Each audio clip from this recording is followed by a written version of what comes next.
Osmanthus.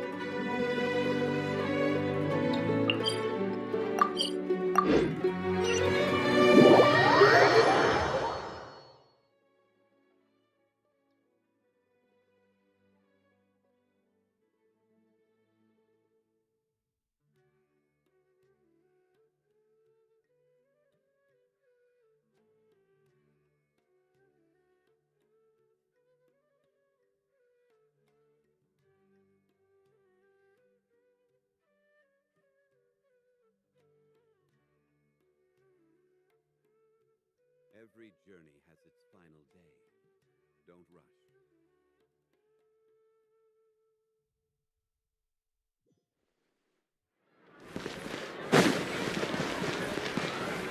Huh? Do you also see Navia and Clorinde over there? They look like they might have run into some kind of trouble. Let's go check out what's going on!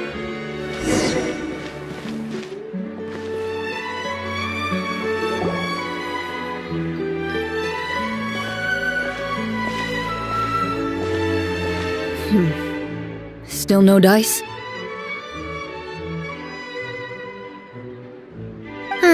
Not at all. And I've asked pretty much everyone in the court of Fontaine already. Lynette's ears drooped as soon as she heard that we'd have to be out and about for days on end. And Freminet, he hid himself under his helmet as soon as he realized there'd be people around that he didn't know. What about Chiori and Charlotte? I feel like both of them would be more than up to it. I've asked them already, but they're both pretty busy right now. I just gave the members of the Spina a few days off, too, so I don't want to bother them either. This is getting pretty difficult. Navia, Clorinde, what's up? Oh my. Well, if it isn't my dear partners. How are you all doing? Navia? Huh? Oh, you mean... Yep, this is our chance. Do you need our help with something? Oh, precisely. My dear partners, we've got a huge problem right now that only you can solve. Whoa, for real? Absolutely. We've already exhausted all our other options. Traveler, Paimon, would you join us and play Marechaussee Hunter Judgment Day? Marechaussee what now? It's a new game script by the Tabletop Troupe, a local roleplay adventure club. Ever heard of the Tabletop Troupe? They put out games that allow you to participate in a story and roleplay characters with your friends. Oh, I've loved their stuff ever since I was a kid.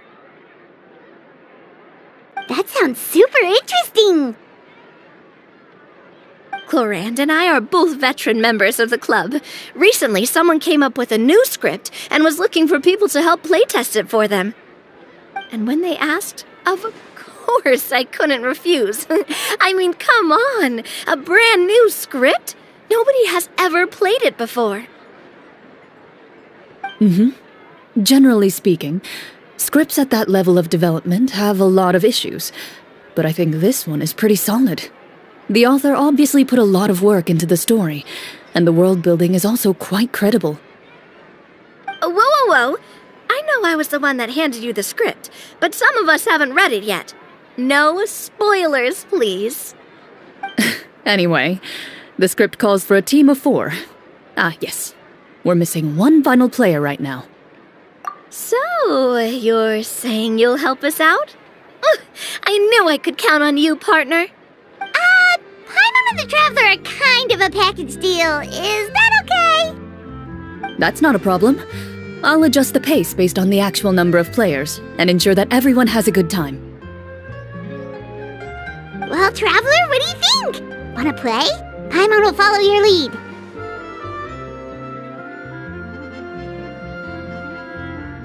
Well, that solves our problem. You have our thanks. Woohoo! I'll go grab the script manager from the club right away. The script manager? Didn't you just say that you gave Clorinde the script? The club introduced a completely new kind of gameplay for the script. In this iteration, the Game Master's version of the script is incomplete. The script manager provides the next part of the script only after players have completed the current list of objectives. On top of that, in order to increase player immersion, the club has created some of the story's sets and scenes in real life. We'll only know where we should go once the script manager reveals the starting location.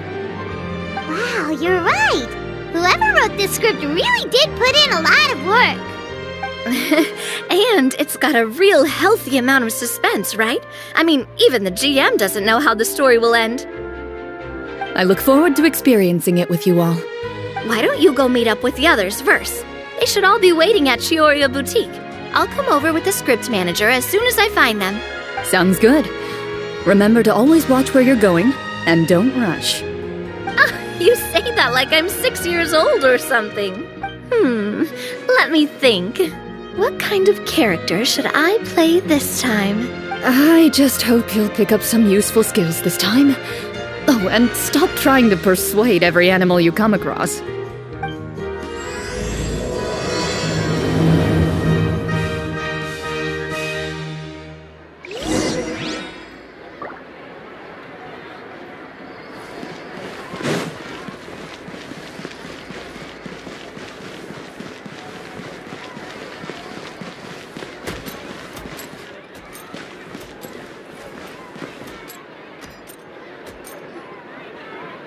Oh, sorry to keep you waiting.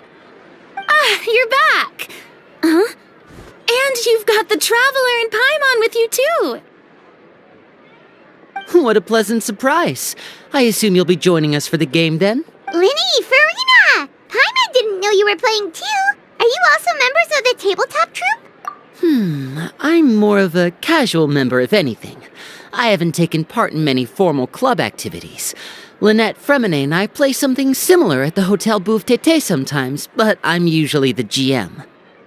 Still, I'm sure it'll be fun being a player for the first time. I'm looking forward to it. Well, I'm not a member of the club at all. Clorinde simply woke me up first thing this morning, said there was a good script worth experiencing, and asked if I wanted in. If you're interested, I can give you a referral. That should give you a 40% discount on membership fees. I think I'll wait to see how this experience plays out first, especially when it comes to the quality of the script. If it's sufficiently fun, then I'll join. Do you participate in a lot of tabletop troupe activities, Clorinde? You could say that. She's actually one of the few senior game masters of the troupe. Right. I knew about that even when she was still my subordinate. It's nothing. Really, just a small hobby of mine. Wow. Paimon's so used to seeing you be all upstanding and intimidating as the champion duelist. It's kind of hard to imagine you role-playing with a bunch of friends. Surely you jest. I would never intentionally make things difficult for my players. I maintain a clear boundary between my professional and personal lives. The me you see at court represents the law and order of Fontaine. I put all personal feelings to the side and grant a fair duel to all who seek to defend their honor. But in my personal life, I'm just an ordinary person. Someone who feels anger and sadness, just like everyone else. Well, you say that, but for all the time I've known you, I don't think I've ever seen you cry. I've seen you get angry, sure, but now I'm wondering whether you were actually mad or if it just looked that way from the outside. I was probably in work mode during those times. Is that so? Well, in any case, I just feel like even in your personal life, you don't get emotional very often. So you want to see me cry? That might be a little difficult. A show of anger, though, that might be something I could accomplish. No, that's not what I meant.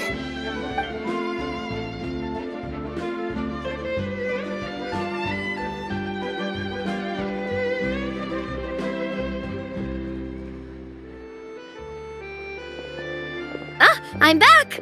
Here, allow me to introduce you to the script manager, Mr. Florian. Pleasure to meet you all. Hello. Wait, are you a champion duelist too, Mr. Florian? Oh, no. This is just the costume provided by the club. I occasionally play a few of the roles in my scripts. That sounds like a lot of work. It's nothing. It's the least we can do to give the players a more immersive experience. Anyway, allow me to give you a brief introduction of the script. This script was adapted from the real history of the Marechaussee Hunters. You all will play the role of hunters from a bygone era and resolve a series of events unfolding in the capital. Paimon's not super familiar with the history of the Marechaussee Hunters. Is that a problem? Oh, no problem at all. I can give you a brief rundown. So, basically, Marechaussee Hunters were people who dedicated themselves to hunting monsters and protecting the city by using a special swordsmanship technique passed down over generations. Their story can be traced back to the ancient Remurian dynasty, as well as the first hunter, Cassiodor.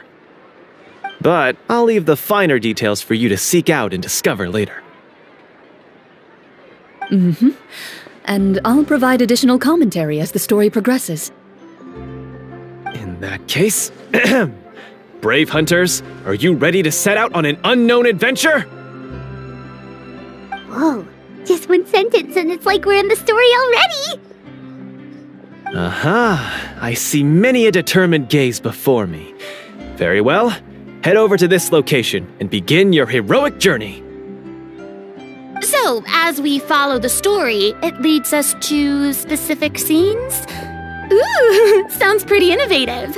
What does the message in the envelope say? It's the exact location of the scene, as well as the formal permission to use the venue. Seems like they have everything prepared. Please check all your belongings, everyone, and make sure you haven't forgotten anything. Once you're ready, please follow me to the designated location. Sounds good. Hunter Squad, move out!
They really have thought of everything. Even the phaetometer is here and ready to go for us. The phaetometer? What's that?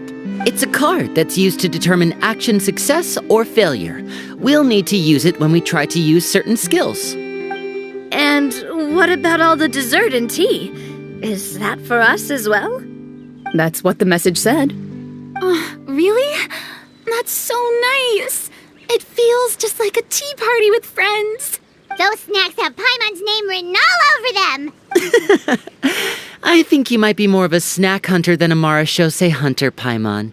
Snack Hunter Paimon reported for duty! If there are delicious snacks to be found, Paimon will track down every last one! The desserts are great. But I'm still looking forward to the story more than anything. Very fair. Then, let us begin. First, please pick up the blank character cards in front of you, and write down your name and profession. You can find an abbreviated version of the rules printed on the back of your character card.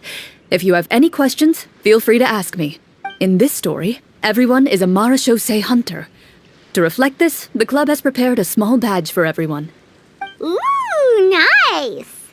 As hunters, you have proficiency in swordsmanship and fighting by default, so there's no need to allocate any additional skill points to those areas. Swordsmanship? So there's a fighting part to all of this? Paimon's not sure she can do all that on her own. Maybe Paimon can just stick with you? Why don't you share a character card then? The Traveler will be the marechaussee hunter, and you can be her little floating assistant. Kinda like in real life. So, for the name, do I fill it out with the name of my character? Yep, it can be any name you like. You can use your real name too if you want. I do that whenever I get too lazy to think of a new name.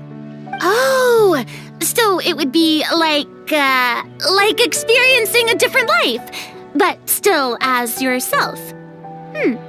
That's not a bad idea. In that case, I think I'll continue to use the name Lyney then. Next up is the skill sheet. You have a limited amount of skill points that you can use to learn a number of skills. The more points you invest in a particular skill, the easier it will be to pass associated checks. I'll take persuasion and investigation. Those are must-haves when it comes to missions like these. Oh, those skills sound like they'd be useful for gathering intelligence! Good idea, Navia! Just as expected of a veteran player. So should we also take those skills then? Not necessarily. Since we're working together as a team, we could leave the negotiations to Navia and use our skill points to pick up other useful skills. For example, I think I'll take stealth and sleight of hand. That will give us more options if we run into any situations we can't negotiate our way out of. Oh, interesting. I wasn't thinking about it like that. I suppose it's not so different from an acting troupe. Everyone has their own role to play. Let me see. I'll take arts and performance. I'm not quite sure what use they'll be, but I'm not as knowledgeable about the other skills, and I am not too confident I'd be able to roleplay them well. Well, that leaves us. What do you want to learn, Traveler? Oh, something that'll help you get a read on other people's thoughts. Sounds useful. Ooh, so you want to help people when they're injured. That's nice of you. So what do you think? Are you sure you want to learn these 2 skills? Let's see. Oh, looks like you each have enough points to choose one final skill. You've all picked such classic skills. It's fine to go a little bit out of the box, you know. Why do I get the feeling she's getting ready to cause trouble? For example, this one here. Summon. Doesn't it sound super mysterious and cool? Oh, I saw that one just now as well. The description says, this skill can be used under certain circumstances to summon characters or creatures that fit the script's world-building rules. The script's world-building rules, huh? But how are we supposed to know what a marechaussee hunter can summon? Oh, that's not for us to worry about, my friend. Just learn the skills that interest you, and the GM will take care of the rest. All right, you've convinced Paimon. Let's learn summon then. Paimon can't wait to see what kind of thing shows up. Well, now that everyone's more or less finished creating their characters, we can begin. Since 2 of our players are doing this for the first time, though, let me ask, would you like to play on easy mode or authentic mode? What's the difference between the 2? Well, in role-playing games, the story sometimes changes based on the decisions of the players and the results of the fatometer. For example, if you fail a check, that means you cannot use the target skill in that scenario. A critical failure may even result in further negative consequences. If you choose to play in authentic mode, every time you elect to use a skill, you'll need to use the fatometer to see whether you succeed or fail, and face any consequences that may follow. If you choose easy mode instead, every check will be successful by default, and you won't have to worry about luck playing a factor.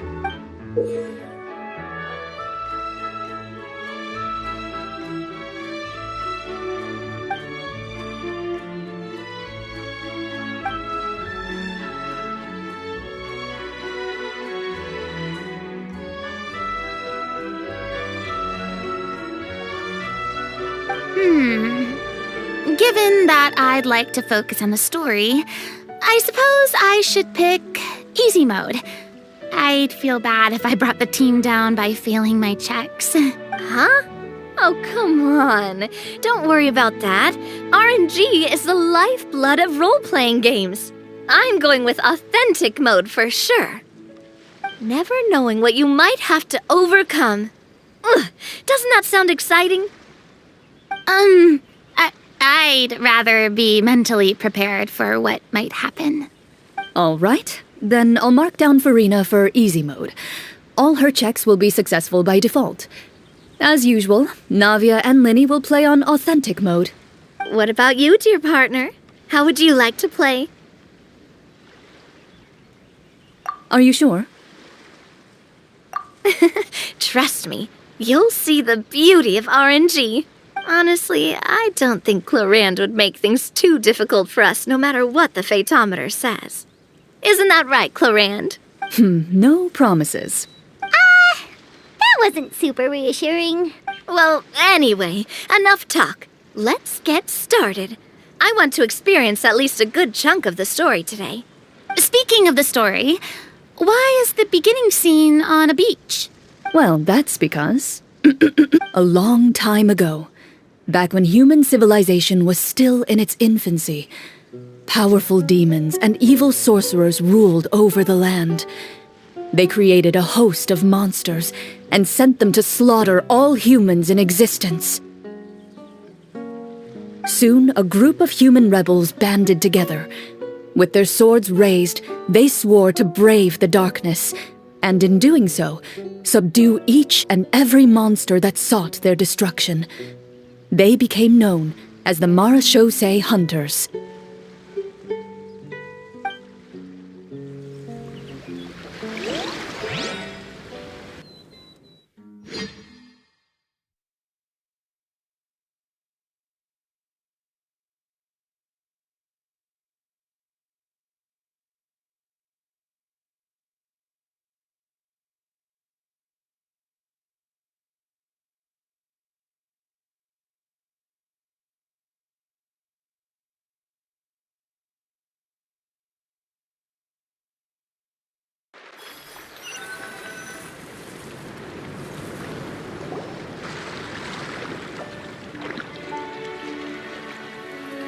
Sometime later, as a member of the Marechaussee Hunters, you receive a commission.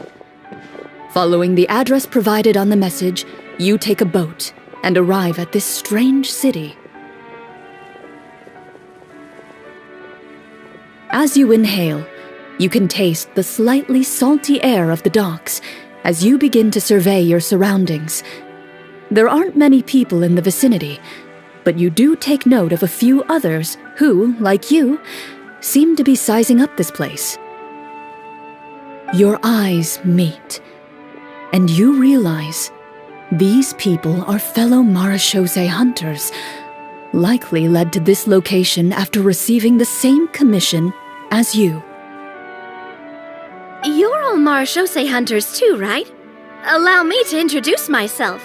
The name's Navia. Monster hunter by trade, and helpful neighborhood businesswoman on the side. What say you to traveling together? We can help each other out on the road. Okay, count me in. My name is Lyney. I've been wandering since I was little and picked up a few less than legal tricks along the way.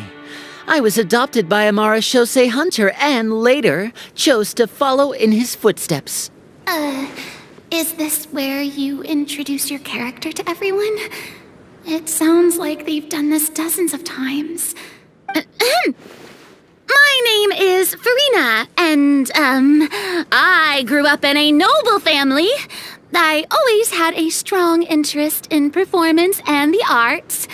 Even though I'm a Marechaussee hunter, what I really want is to be a performing artiste. Hey, that's really cool. You can do it, Furina. That's exactly how it's done. Paimon is Paimon, a good friend and companion to this Marechaussee Hunter right here. I've been studying medicine ever since I was a child. I want to do my part to eradicate these monsters and use what I've learned to heal others. Ah, welcome, welcome. When we face the monsters, I'll make sure to charge in front to give everyone some cover. You can take care of the healing at the back. You open your envelopes at the same time. The message reads, "To the honorable and trustworthy Marechaussee hunters, our kingdom is currently facing a grave crisis. The lands outside the capital have been overtaken by monsters, and our people are being led astray by forces of wickedness. We beseech you, please help us resolve this crisis and return peace and stability to our home." Huh. The layout of this city looks super familiar. It kind of reminds Paimon of Mondstadt. The scriptwriter must have used a real-world city as a reference when coming up with the map. As experienced hunters, the layout of the city reminds you of places once traveled. You recall the sight of tree-lined streets and the gentle tranquility of days gone by. Yet, as you regard the city in front of you, it appears to be little more than an empty shell. Its hollow gates are open to you, beckoning you to come forth and bring salvation back to the town. I carefully read every line of the letter and turn my attention to the signatures at the bottom. Who issued this commission to us? You see a long string of unfamiliar names. It would seem that many of the residents of the city issued this commission together. They sensed that things were not right within the kingdom and sent a distress signal to the outside world. In that case, why don't we take a walk around the city and see if we can learn anything from the local residents? Oh, good idea. We might be able to get some leads on the monsters and bad guys we're after. You look up and see a tavern nearby. It appears to be open for the day. Why don't we go check out that tavern? If the novels I've read are anything to go by, taverns are usually full of information.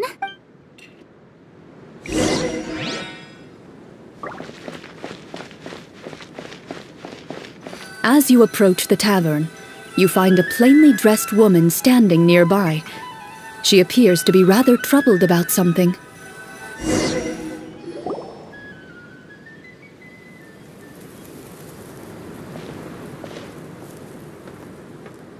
Greetings, friend. Lovely weather we're having today, don't you think? Oh, hello. I suppose you're right. The weather today is quite lovely. If only those monsters out there would stop causing trouble. It seems like every character included in the script has a certain amount of useful information to offer. If we keep asking questions, we might be able to get some good leads. Oh, come now, don't be sad. Life is all about optimism. Oh, that reminds me. What did you have for breakfast this morning? Huh? I don't think that's the kind of question we're supposed to ask. Nothing turns a frown upside down like good food. How about some macarons? I could make you some. You didn't even take cooking as one of your skill proficiencies. That's not necessary, miss. Excuse me for saying this, but you don't really look like a chef. Besides, I'm not really a fan of sweets. So you're someone who barely smiles and doesn't like sweets. You're really starting to remind me of this one friend of mine. Hey! Did she just... me? Clorinde must have broke character for a second. This isn't getting us anywhere. Traveler, maybe you can think of something.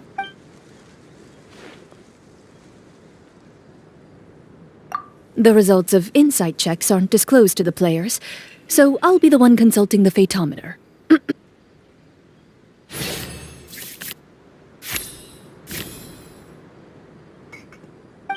You recall all the lessons you've learned in your time and begin to carefully observe the woman's mannerisms. You notice that when she's quiet, she has an empty look in her eyes, as if her thoughts have drifted to a place far, far away. And when she speaks, she often subconsciously reaches out to touch the ring on her left hand. So you noticed. That's a little embarrassing. A horde of monsters suddenly appeared near the capital recently, so all the guards were dispatched to fight them. Do you remember when those monsters appeared? I'm not completely sure. All I know is that my husband was dispatched to fight them 3 days ago. Do you know where he was sent? It all happened so fast. When we said our goodbyes, he couldn't even tell me where they were sending him. You have our thanks, friend.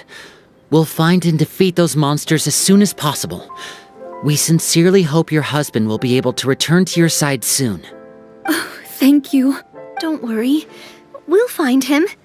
Just try to remain optimistic and wait for good news. We don't always get to choose what happens to us. But we do get to choose the little things like what we eat and how we respond to the things life throws our way. I hope that one day, you too will recognize the power of something as small and inconsequential as a delicious dessert. I'll do my best. You bid farewell to the woman, and continue your journey further into the city.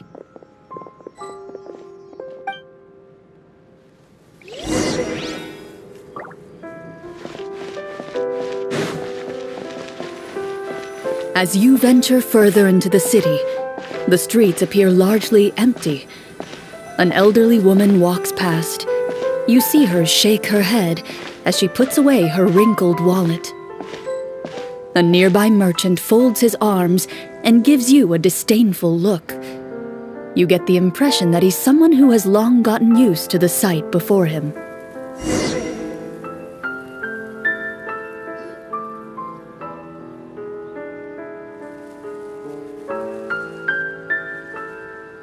Although he doesn't seem very friendly, merchants are usually a good source of information, right?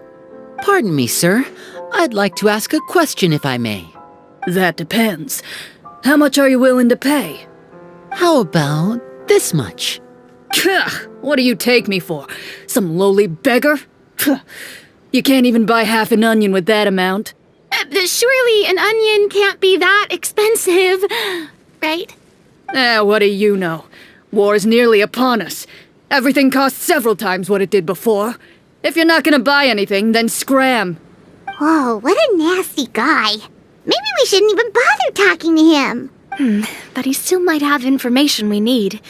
Traveler, can you think of something?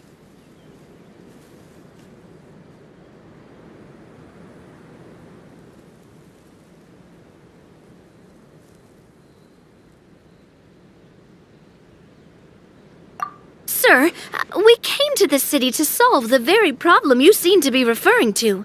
The war you mentioned, would it happen to be against the monsters outside the city? If you happen to be well informed and know a thing or two about what's going on, we'd appreciate it if you could share that information with us.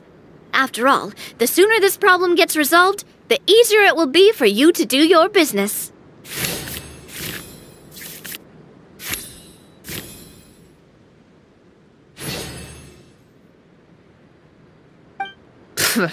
Well, things are basically as you said, young lady.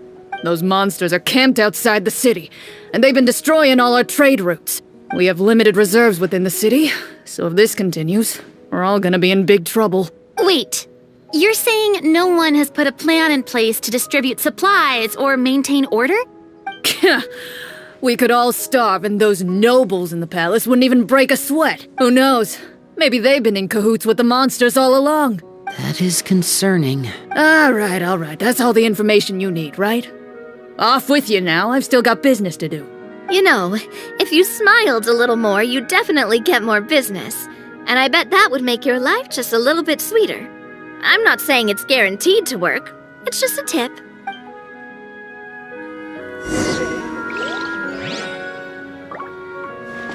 Should we try to go somewhere with more people? Oh, how about the city square? Follow me.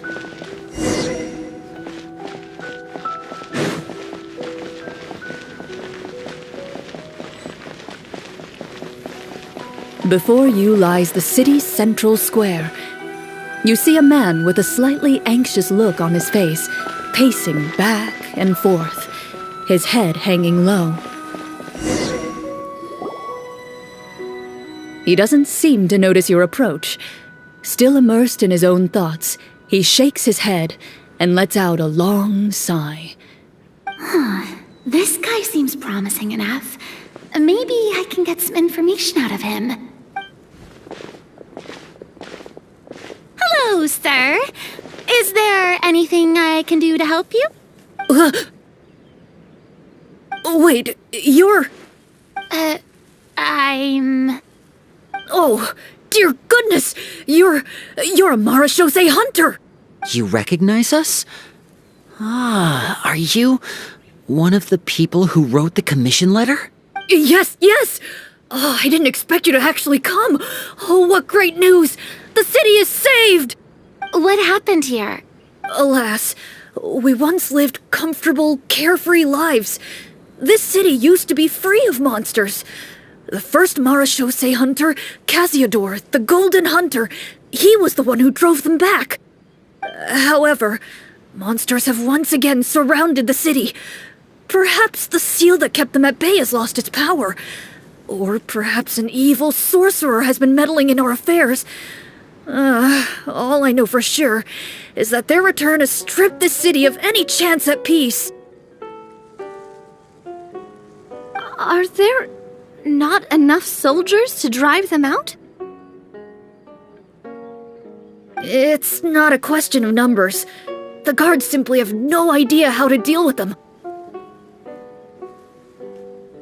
Most people my age have never even seen one of the monsters, much less been trained to fight against them. What's worse, many of us don't even know the history of the Marechaussee hunters anymore. When I was a child, though, my grandfather would tell me stories about how the Marechaussee hunters drove back the monsters. So, on the off chance that something might come of it, I decided to reach out to you. To be perfectly honest, I was starting to think all those stories were just tall tales. But now that I've seen you in person, I finally know that it was true! Well, you can rest easy, friend. The righteous and formidable Marechaussee hunters are on the case. The man is touched by your determination and resolve. His eyes begin to well with tears of relief. Still, if we are going to hunt the monsters, we need to know where to find them. Can you give us any leads? All I know is that the area outside the city is dangerous. I'm afraid I can't point you toward a specific location. Oh, although, if you leave the capital through the main gate and follow the road, you should run into a group of guards. They might know more about where to find the monsters. I see. We'll go look for them then. All right, be careful. Oh, and one last thing. The monsters outside the city are just part of the problem. There are evil sorcerers inside the city as well, so be on your guard. They're actively working with the monsters, and have corrupted the court ministers with malicious magic. They're the reason why, even inside the city, everything has been a giant mess. Even one of our kindest ministers has turned into a boorish and unreasonable figure, interested in nothing but enacting laws that exploit the people. Who knows how much longer we'll be able to go on like this. Talk about being stuck between a rock and a hard place. I feel bad for him. Maybe we should try to cheer him up? Huh? Like, now? Is this really the right time? I appreciate your kindness, but for now, it's more important to focus on the crisis at hand. Brave hunters, I leave the future of this kingdom to you.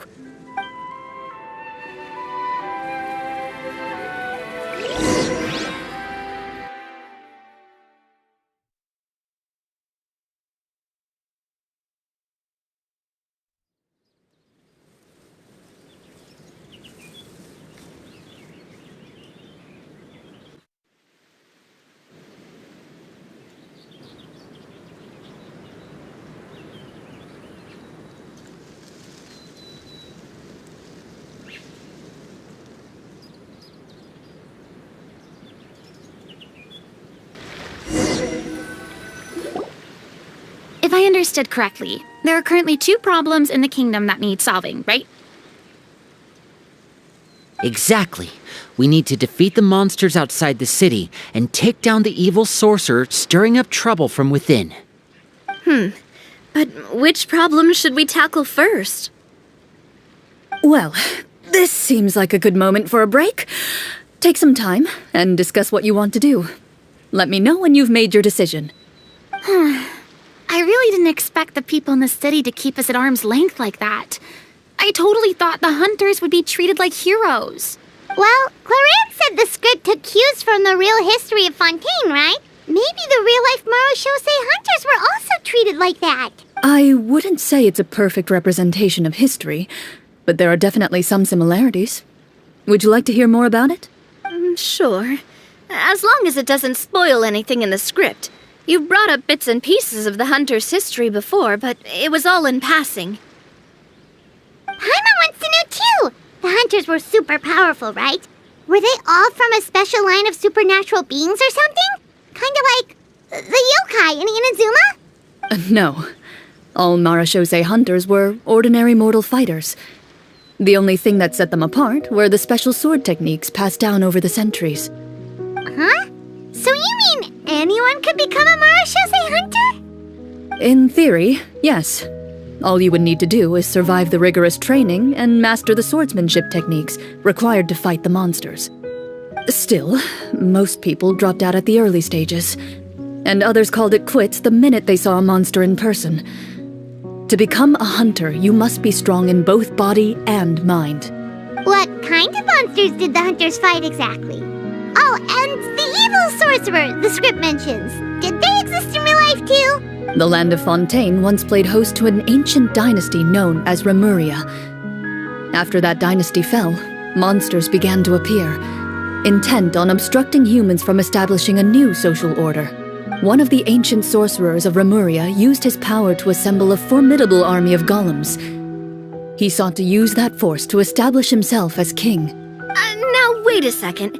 Don't tell me that guy was the inspiration for the evil sorcerer in the script. We still haven't found any in-game information on him yet. So, why don't you talk about someone else for now? Well, I wasn't planning on going into anything you might be able to find out in the game. But if you want me to talk about something else, then... how about Casiodor, the Golden Hunter? Or Egeria, the ex-Hydro Archon? Wait, but those people are all from a super long time ago. Where did you learn all this, Clorinde? From my master. By master, you mean Miss Petronia? Is someone you know? Absolutely. Miss Petronia and my father were good friends. Back in the day, she would often bring Clorinde over to play, but then... Let's not get off topic. Anyway, back to what I was saying. Responding to Egeria's call, a number of warriors followed Casiodor into battle against the monsters. This group of warriors, under Casiodor's leadership, became known as the Marachose Hunters. Yet, as Fontaine entered an era of peace, their work gradually became obsolete. The Marachose Phantom, originally an association made up of hunters, eventually came to be predominantly comprised of melusines. I see. That explains why most of the people in the script have forgotten the hunters or think of them as nothing more than a legend. Is that really a bad thing, though? It can get tough always being the one shouldering everyone's expectations.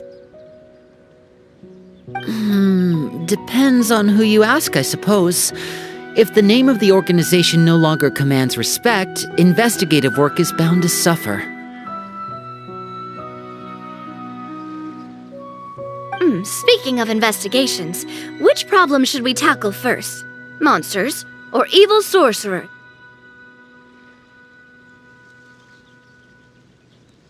I vote monsters. That's the main duty of the hunters, right? We can come back to the sorcerer later. Well said, Miss Furina. Plus, if the sorcerers really are the masterminds behind this whole thing, defeating the monsters could give us some clues on their intentions as well. What about you, partner? What do you think?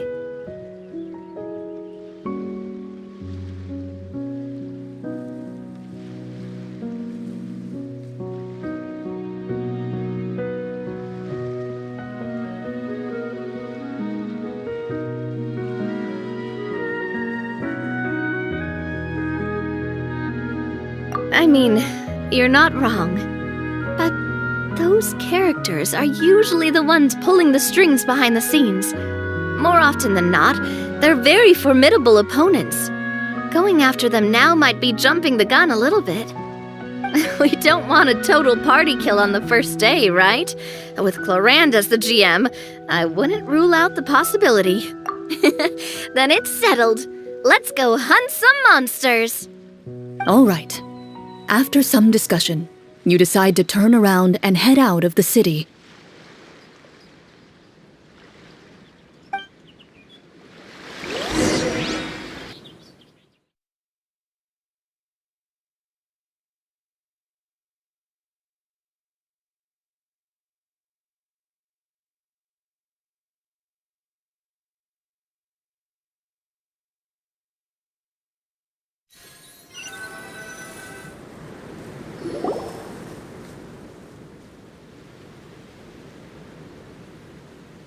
Let's take a look around, like that guy said.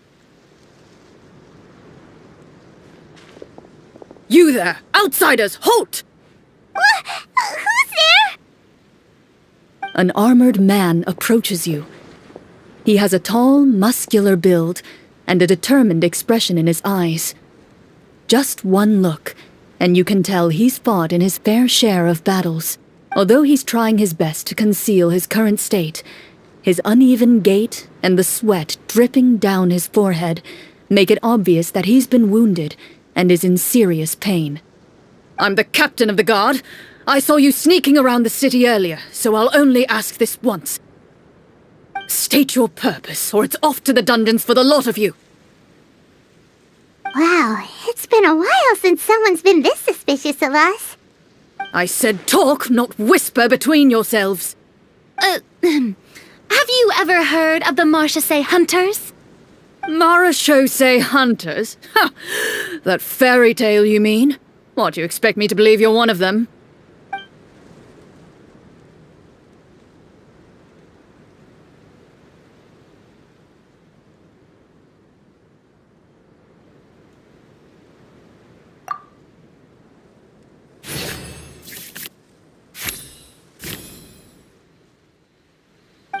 While everyone is talking, you begin to carefully observe the captain's mannerisms. Every so often, you see him glance toward a particular direction, with a pained expression on his face, as if an invisible thread is tying him to an unknown place. As you follow his gaze, you vaguely recall that the location he seems fixated on is known for its difficult terrain. Any battle that breaks out in a place like that is likely to be prolonged and devastating. Wait, is that where the monsters are? Outside the forest, in the area with the difficult terrain? The captain is taken aback by your sudden question. Still, his shock only lends credence to your theory. You're looking to fight the monsters? Well, we're Marechaussee hunters after all. You could say that's basically our job. He shakes his head and continues to regard you with skepticism. In the end, he decides to inform you of the locations where the monsters have appeared. Those monsters aren't easy to deal with, but if you insist on going, I won't stop you either. I just hope all the guards will be able to come back to their families alive. I wish you the best of luck.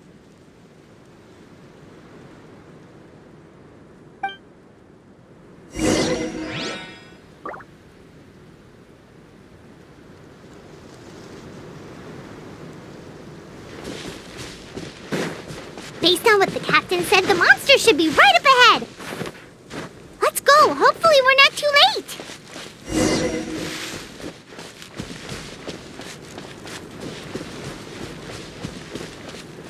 As you approach the battlefield, You see numerous people lying by the side of the road.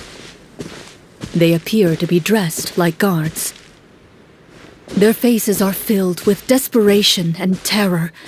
Some are screaming and cursing in vain, as if still trying to banish the monstrosities they saw from their minds.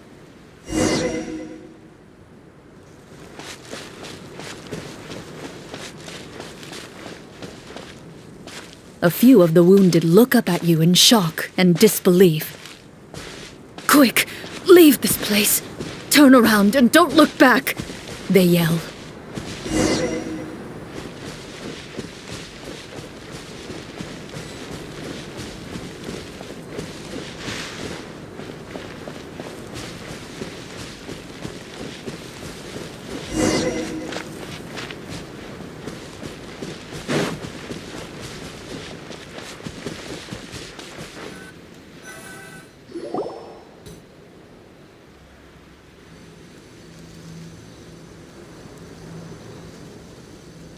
This is the place he mentioned, right?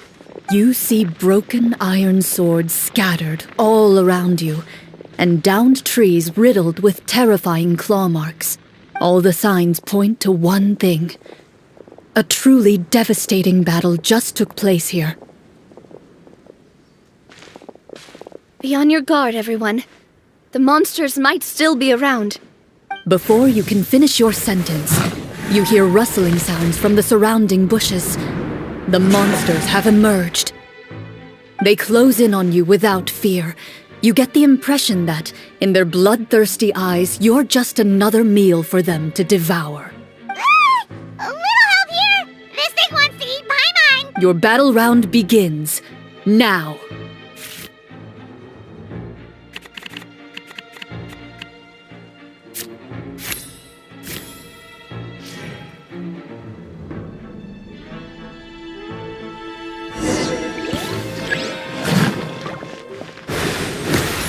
Bombs away!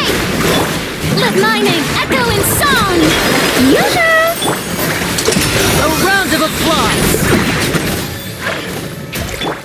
Attack! The next battle round begins now.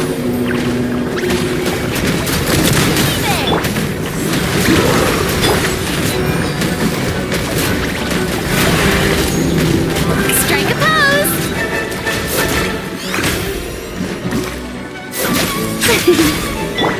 Coming at ya! Watch out! The monsters let out a terrifying roar of anger and resentment before dissipating into thin air. Ugh, thank goodness it's over. We're lucky the Marashose Hunter class came with all those preset skill points. Otherwise, we would have been in some real trouble. I never knew the photometer even determines the amount of damage you inflict. If you get unlucky, isn't it just game over right then and there? That's part of the fun. The uncertainty of fate is what gives these games their appeal. Just as you begin to celebrate your victory, a suspicious lump on the ground catches your attention. A suspicious lump. Wait, could it be the thing that appears after every battle? I walk up to it, crouch down, and begin to carefully examine it. I've still got my right glove on, so it should be fine for me to touch it, right? As you investigate the mound, you discover that the exposed portion appears to be made of wood. It was previously obscured by the large form of the monsters. With the monsters gone, the small protrusion now awaits your discovery, poking out of the ground like a shy flower bud. Whoa, it's a treasure chest!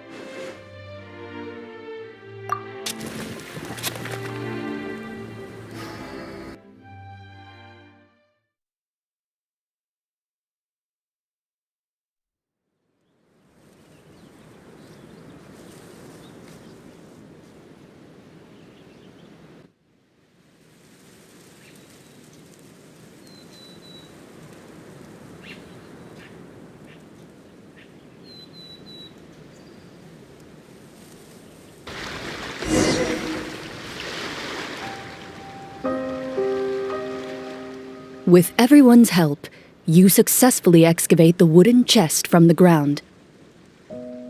Even without opening it, you can tell from the mora and jewels scattered around the chest that it must contain quite the fortune. Makes sense. We worked hard for this. Let's open it and we can share what's inside. I can understand your excitement, Paimon, but think about it. Doesn't it seem like there are people out there who need this treasure more than us? Yeah. Think about all the people suffering in the capital. Or all those guards who got hurt fighting the monsters. Wouldn't it be better if we gave the treasure to them? Wait, is that how it works? Paimon thought since we were the ones to dig it up, we could just take it for ourselves. Well, let's put it this way.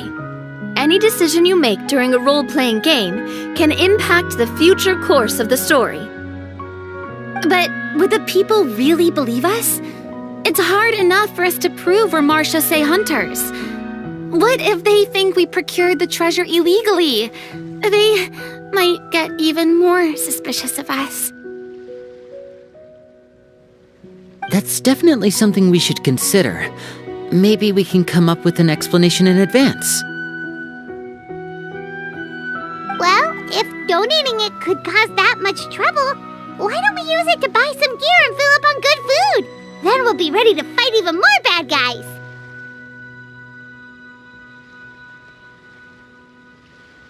Looks like you're facing a difficult choice once again.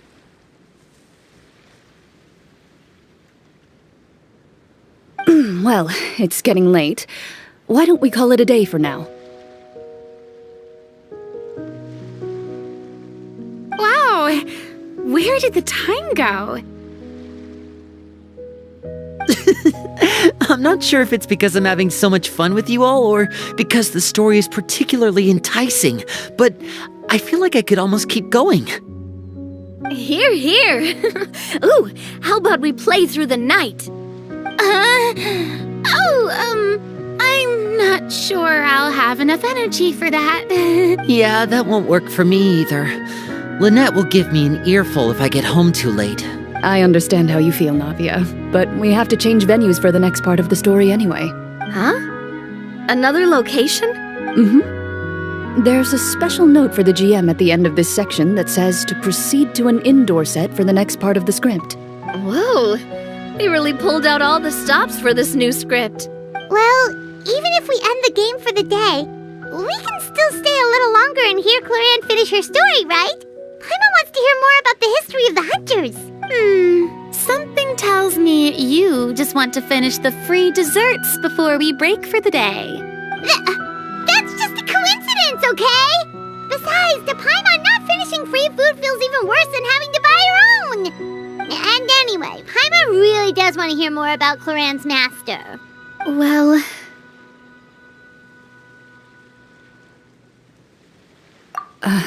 It's nothing. I appreciate the concern, but it's all in the past. It won't do any harm to share these things now.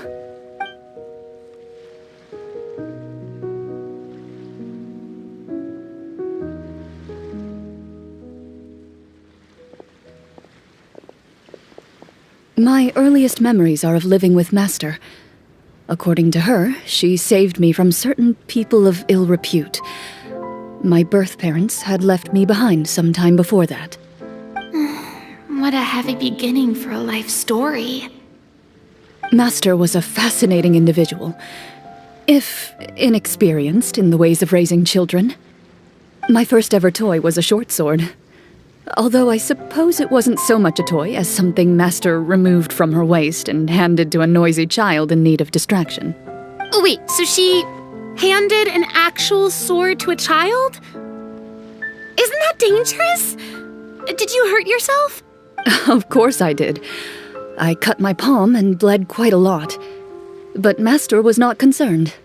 She just stood there and casually lectured me about it. See, that's what you get for not holding the sword properly, she told me. She then crouched down next to me and said, "Give me your hand. I'll teach you to bandage this wound.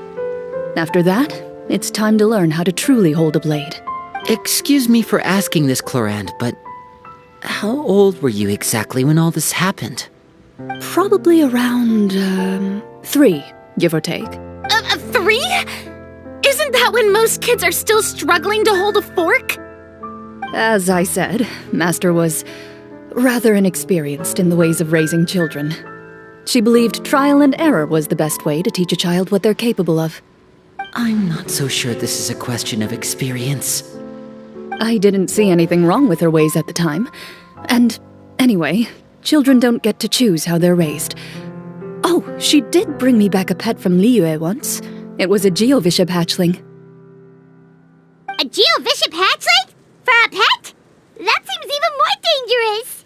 What she said was this: make sure to get along, you two. If you really can't agree on something, just settle it with a fight. Whoever loses is the real pet. And how old were you when this happened? 5. Well, did you win? No, I lost. So you're saying you actually became the geovishap's pet? Yes, but only for a week. By the end of that week, I defeated it in combat, and we've shared a cordial relationship ever since. That really doesn't sound like the kind of childhood someone should have. Later on, I gradually understood that Master most likely didn't know any other way to raise a child. She was a marechaussee hunter, but I never heard her bring up her own parents. Thanks to her, I learned how to navigate the forest by the age of 6, and could hunt monsters in the wild by myself the year after that. Even though the training she subjected me to was strict, she always made sure to take me traveling when she had the time. We met many of her friends during those days. That was also how I met Mr. Callis and his family.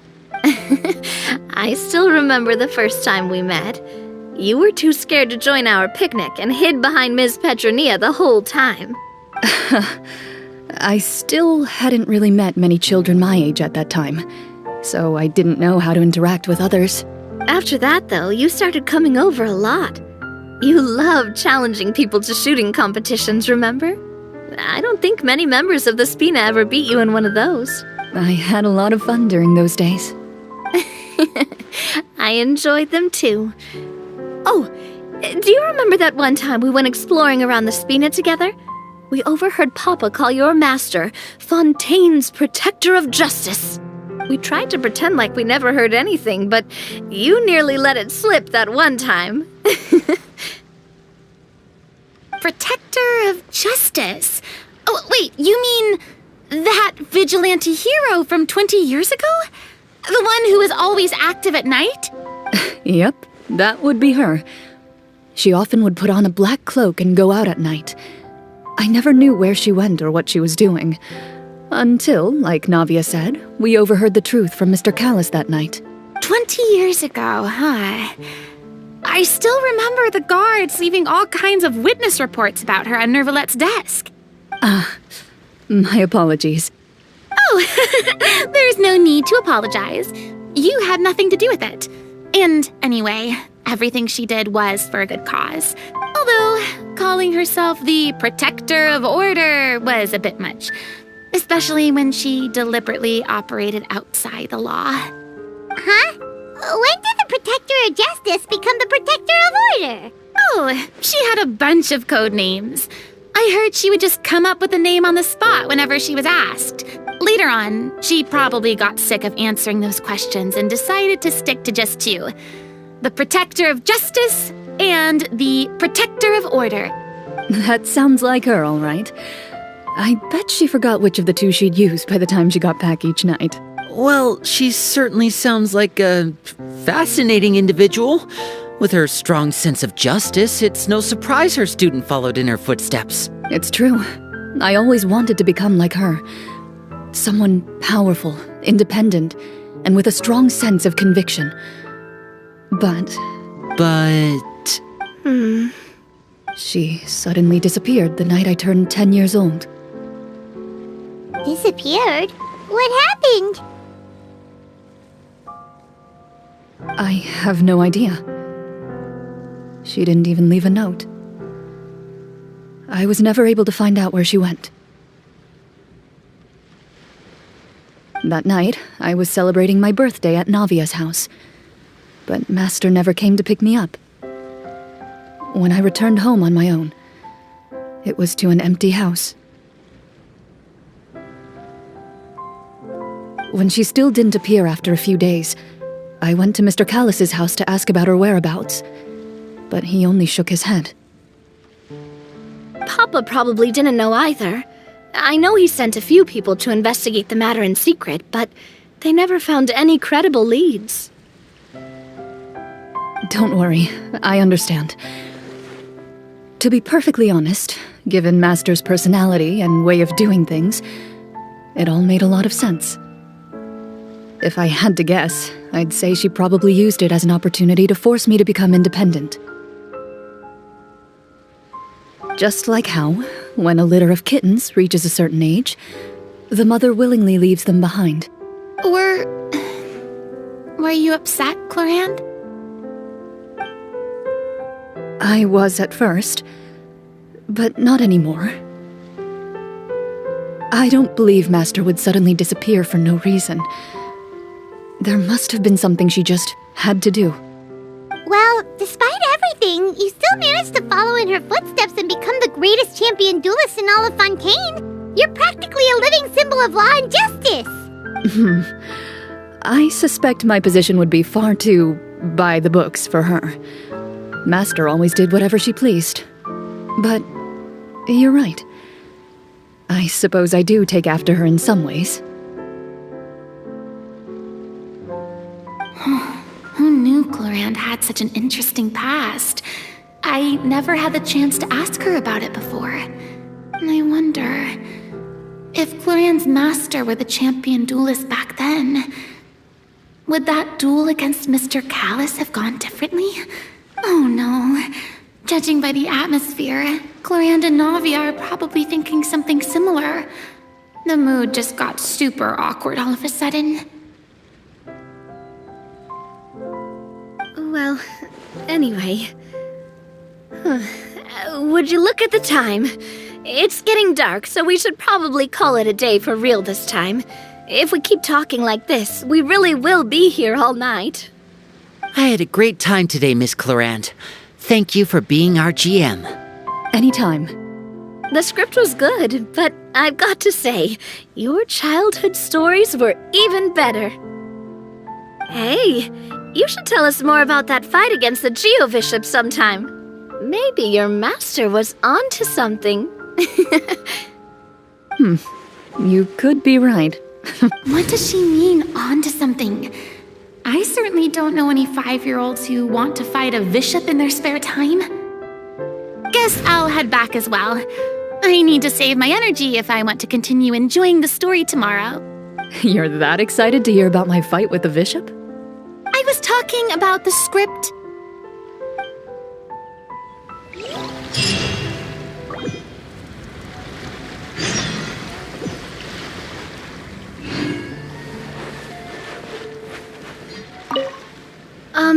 Just between the two of us, could you tell me what it was like to be the Geo-bishop's pet?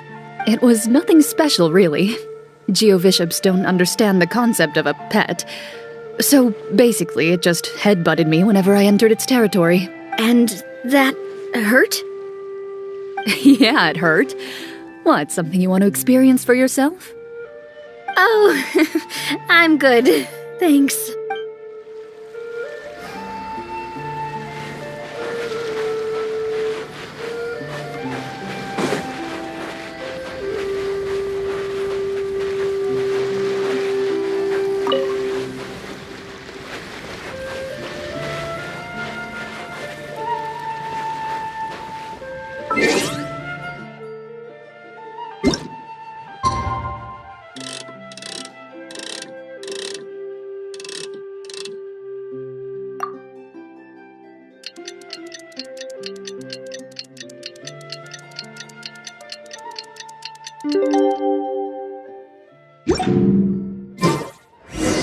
Let's go meet up with the group! Paimon's really looking forward to today's story.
looks like everyone's here. Now, before we begin, why don't we finish where we left off yesterday? There was an important decision to be made, yes? I'll pour everyone a cup of tea. Is that really the most important part, though, Clorinde? Paimon's more concerned about our current surroundings. Heavy walls, cold railings, dim lights. This is obviously supposed to be a prison. I admire the work put into the set. Still, it's obvious the scriptwriter has never paid a visit to the fortress of Meripede. So the set is going to be a part of the script? Unfortunately, that is something I can neither confirm nor deny. Anyone think Clorinde's smile is starting to look kinda scary? Well, whatever happens, we'll just have to push on. But first, we should really figure out what to do with this treasure. If we're worried about arousing suspicion because of our identity, why don't we give ourselves a different name, just like Clorinde's master did? Yeah, it might be better to keep a low profile. As long as we're helping people, it doesn't matter who we are or what we're called. Staring at me won't get you anywhere. Or did you want some more tea? Paimon's good. Thanks. Why aren't you saying anything, Navia? Wait, what's that next to you? Oh, this is the short sword Clorinde mentioned last night. I found it. Huh. I'm surprised you managed to track it down after all this time. Well, I made sure to take good care of it, considering the circumstances in which you gave it to me. Of course I had to keep it safe. Anyway, where were we? Oh, right. I was just thinking about all the potential ways for us to break out of prison. We could dig a tunnel, or try to bribe the guards. Wait, we haven't been thrown into prison yet, have we? Well, it's only a matter of time. It pays to be prepared. Just like how you should always have an umbrella on hand, even when it's sunny. Alright, Paimon's made up her mind. Let's just give the treasure away. Paimon may have wanted to keep it, but if it's going to land us in prison somehow, Paimon will be too upset to enjoy her snacks. So, you've reached an agreement? All right then, we can continue with the story. Oh, and we'll collect all the scattered pieces of treasure on the ground as well. All right. You collect the treasure and make your way back to the capital with your bag of loot in hand.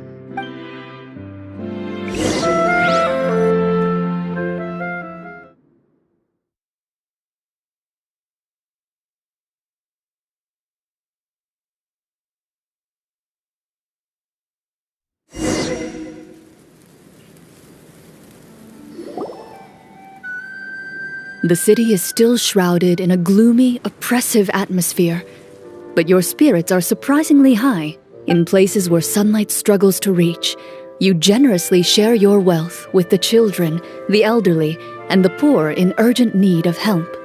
Thank you, kind soul. The elderly woman's look of gratitude follows you as you walk away, her eyes never leaving your back until you move entirely out of sight. However, there's still quite a bit of Mora remaining. It appears you haven't made much progress. She's probably trying to tell us to speed this up. We need to hurry up so we can address the sorcerer problem. Should we go find that man again at the square? He seemed like a pretty responsible guy. I'm sure he knows the people here far better than us. Oh, good idea! Just as you start to make way to the square, intent on finding the man again, there's a voice.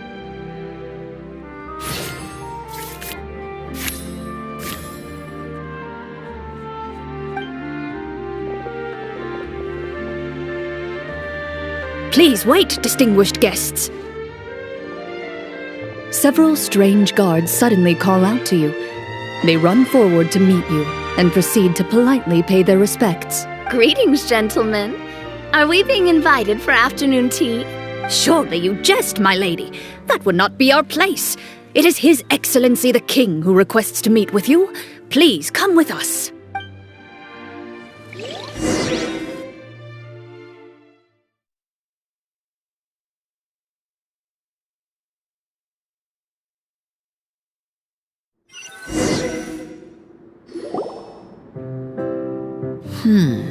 Do you think this could be a trap? Well, we have to investigate the court at some point, right? Meeting the king himself would be a fantastic opportunity to do that. I say we go for it. If something happens, we'll just turn the whole place upside down. That sounds a little intense. After a quick discussion, you nod to the guards and agree to follow. They lead you all the way to the audience hall of the palace. Gilded tables line both sides of the hall. The space itself is adorned with all manner of expensive antiques, glass shelves, and silver candlesticks. The items appear quite ordinary in size and dimension, yet their presence somehow makes the emptiness of the hall feel even more surreal and ominous. Wow, it's so luxurious! The elderly king, clad in a magnificent robe, sits upon the deep crimson throne before you. He wears above his head a majestic crown, with a gemstone the size of a bird's egg set right at the very front. As you observe it, you see a complex pattern of light reflect off its surface. They're here, Your Majesty. A man dressed in dark clothes, likely a minister, shields his mouth with his hands and bends down to whisper a few words to the king. After a moment, he lowers his hands and stands back up. His gaze shifts to fixate on your group, but he does not move from his place at the king's side. The king does not appear entirely aware of his surroundings.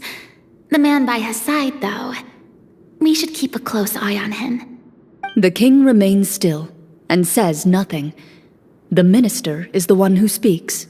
Esteemed guests, allow me to thank you for coming to our faraway kingdom.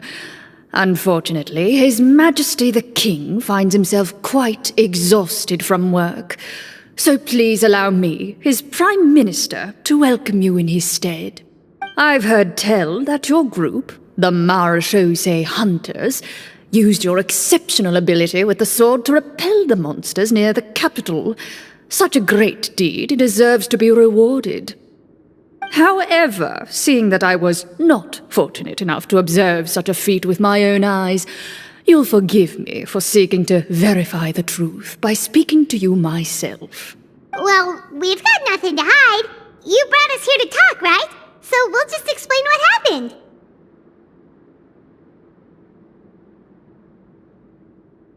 The golem's blades were so powerful, they could cut down trees in a single swipe. It took a lot of effort to defeat them, even for trained swordsmen like us. Well, that was enough details, right? Believe us now? Your account does indeed match those of the survivors. Since you were the ones who defeated the monsters, that must mean you are also in possession of the treasure they stole? Well, we did take the treasure, but... How did he know about the treasure? Then I must ask that you return it at once. It belongs to the kingdom. Wait, but didn't you just say that our great deed deserved a reward? Shouldn't the treasure be considered a part of that? Yes, that was indeed what I said.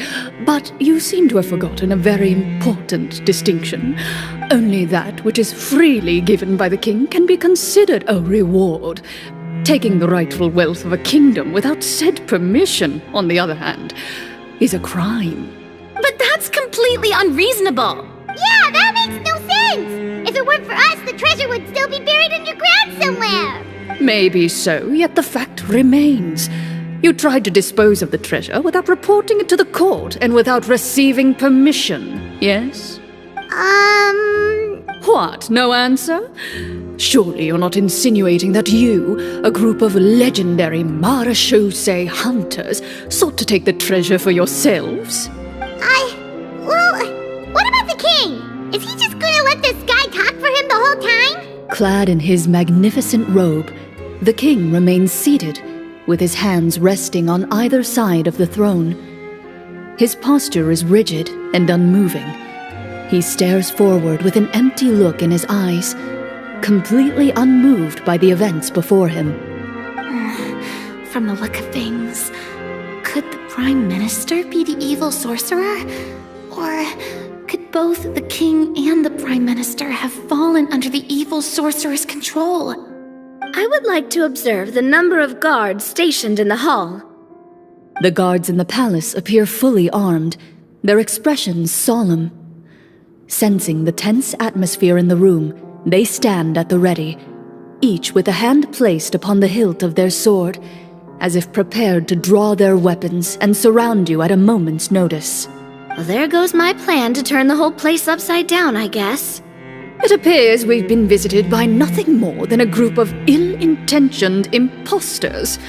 What a pity. Guards, take them away and throw them in the dungeons. Before I decide your fate, however, I must first determine whether you have any accomplices outside the court. Can't we try to slip away? Or maybe start some kind of riot? But if we try to fight the guards right now... Don't worry. At least we figured out who's behind all this. Let's just play it by ear. If you're scared, Paimon, just hold my hand. Aw, thanks, you guys. You allow yourself to be led away by guards surrounding you on both sides. It's only when you begin to feel drops of water falling from the dungeon ceiling and smell the stench of death and decay all around you that you finally realize you've stepped into a completely different world. Stay here, and don't try anything funny. The guards lock the cell door and leave without looking back. Wait, sir! Your voice echoes through the dark hall, but the only response you receive is the sound of water dripping from the ceiling. No! What should we do now? Carve out a new path of fate with our own two hands, of course. I draw my weapon. You reach toward your waist, but find nothing there. You now recall that your weapons were confiscated before the guards locked you in the cell. The bag of treasure along with them. What about that knife I hid in my boot? When did you hide it in there? When I was thinking about digging a tunnel. Rejected. You failed to inform the GM of this course of action. Moreover, the guards would have conducted a thorough search before throwing you in prison. And the keys to the cell aren't anywhere to be seen? Correct. You don't even feel a lock hole on the cell door. Well, there goes all our plans. Indeed. Huh? Why are you the one saying indeed? Because that statement holds true for me as well. This is where the script ends. What? But that's a terrible ending! Generally speaking, this should be the point where the scriptwriter gives the players some kind of hint, or gives the GM some kind of code for how to move forward. I mean, maybe they just really wanted us to be immersed in the feeling of being in prison? Like, they'll only show us the way out once we've grown truly and utterly desperate? That is a possibility. If only there were desserts and tea in real prison. Oh, wait, guess it's kind of how the Fortress of Meripede works if you're lucky. Oh, before I forget, Navia, the short sword you had with you earlier. I took a closer look, and the craftsmanship doesn't appear to resemble anything from this era. If I remember correctly, that style was last in vogue several hundred years ago. Wait, Clorinde said that sword used to belong to her master, right? Does that mean her master has been alive that long? I doubt it. The way she went about things often made her seem childish more than anything. I'd say the sword was most likely an heirloom passed down over time. Hang on. A precious heirloom passed down to you by your master. And you gave it to me just like that? You weren't worried I might lose it? Master left many things to me when she disappeared. There was the sword, an old key, and a good amount of junk she probably just didn't want to take with her. I gave you the sword back then, because I didn't want our friendship to end. Wait, when did this happen exactly? After the duel. Between Mr. Callis and myself.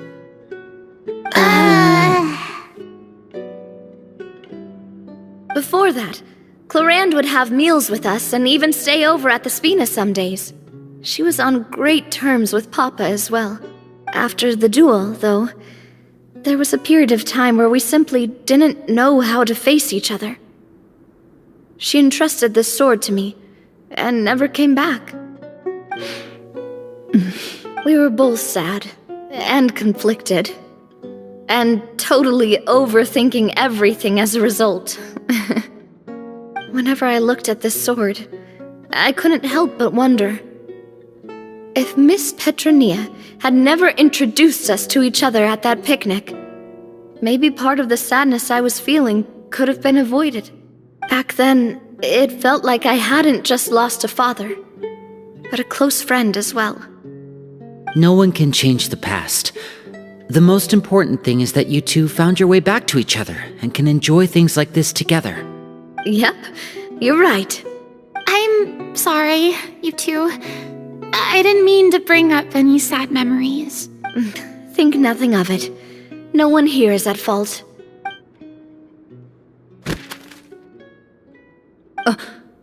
Huh?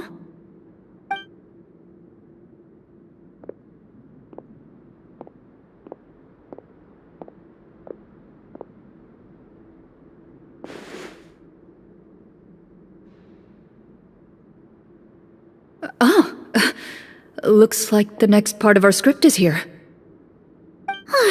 Perfect timing. The situation was really starting to get desperate. And not just because of the prison thing. From Clorinde's face, Paimon really can't tell if it's good news or bad news.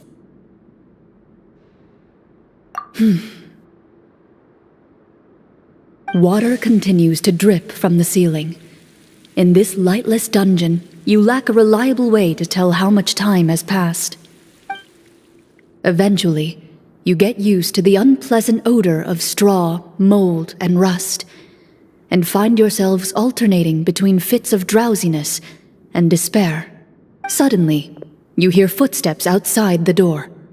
Heads up, everyone. Someone's coming. Gather close, everyone, and keep your voice down.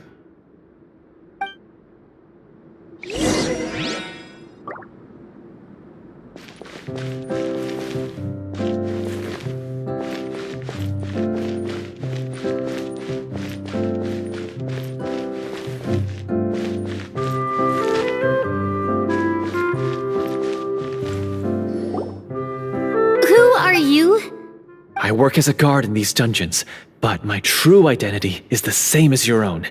I'm also a marechaussee hunter. Huh? Shh! I've already sent away the other guards, but if we make too much noise... I understand, but how can we be sure we can trust you? The king has issued a formal decree. In light of the irrefutable proof of your crime, you're to be executed before tomorrow's sunrise. If you want to escape, it has to be now. Executed? We barely did anything! Monsters appearing at the same location as the treasure. Could this entire thing have been a trap? There will be time for speculation once we're out of here. As for my identity, I have no way to prove that to you just yet. Infiltrating the capital was difficult, and finding a chance to speak with you has taken a lot out of me. I could go on, but I think we can all agree that now is not the time for details. Have you seen our weapons anywhere, sir? Don't worry, I brought them with me. They're just behind the door. Still, these weapons alone won't be enough to defeat the true enemy behind the scenes. His faction is too powerful. The guards are all under his control, and he's even stationed a number of golems in various rooms throughout the palace. To defeat him, you must find a secret vault. It is said that within that vault, the marechaussee hunters of the past left behind a treasure with the power to defeat the sorcerer. You're not coming with us? No, I'll remain in the dungeons to deal with the guards. I'll try my best to distract them so they don't go after you. As long as my identity is not revealed, I'll be able to aid you when the final battle comes. In that case, please stay safe. Thank you for your concern. I will do my utmost. As for the location of the vault, here, this map should lead you there.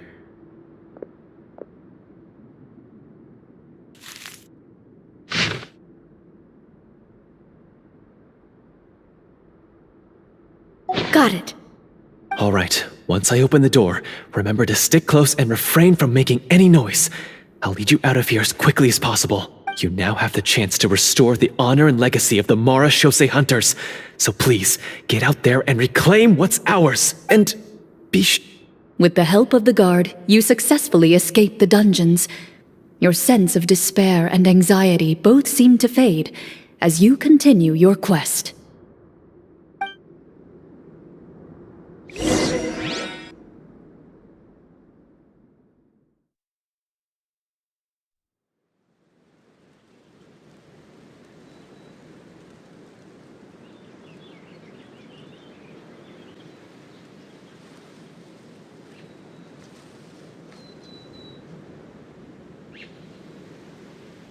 Wait, we didn't get to use our skills at all while we were in prison. Who knows when we're gonna get the chance to use that cool summon spell? That is a pity, but we can only continue to move forward.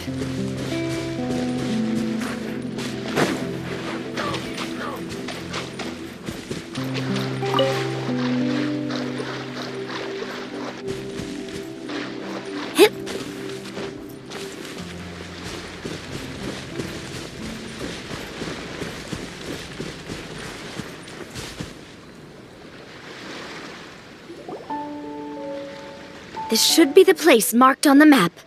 This bit of rock certainly looks suspicious.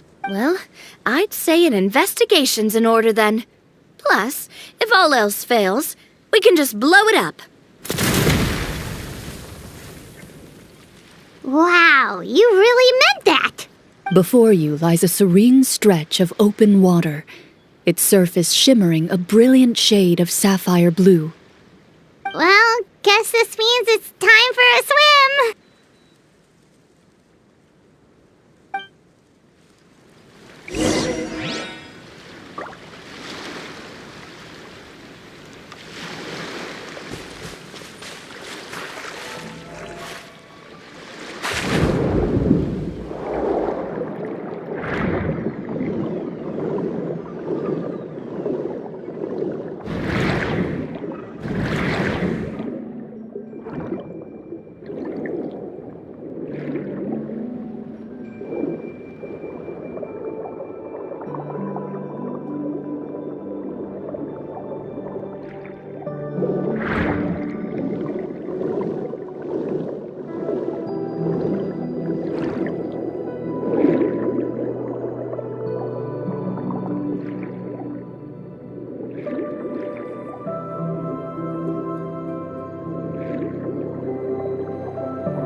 What's the matter?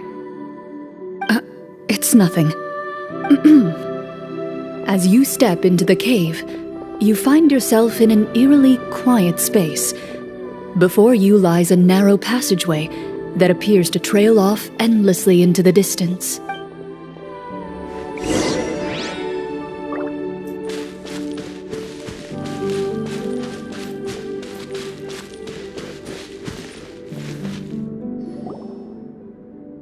Wow, this must be where the treasure is hidden! But this door is blocking our way in. It almost looks like it's been here for quite some time. I've got to hand it to the tabletop troupe. They really went all out with the props. Huh. What have we got down here? A kind of mechanism connected to the door? It looks like we might have to arrange it into a certain pattern. A pattern on a stone door. That's something Master mentioned before. Is something wrong, Clorinde? After a long, difficult journey, you finally arrive at the location indicated by your map. It appears to be an ancient site of some sort, where treasure likely awaits. Your surroundings are exceedingly quiet and serene, as if the secret that slumbers here has never once been disturbed. If you listen closely, You can almost convince yourself you can hear the sound of its calm, gentle breathing. That description makes Paimon feel kinda bad for disturbing this place. We're doing this for the sake of the people, to free them from the evil sorcerer. I say it's time for this treasure to once again see the light of day. Lyney's right. We need to keep going. The future of the kingdom depends on it. The next part of the story requires us to solve the puzzle, right? Let's start exploring the area. Yes, that should be fine. Something feels off about all this. Guess I'll just have to improvise.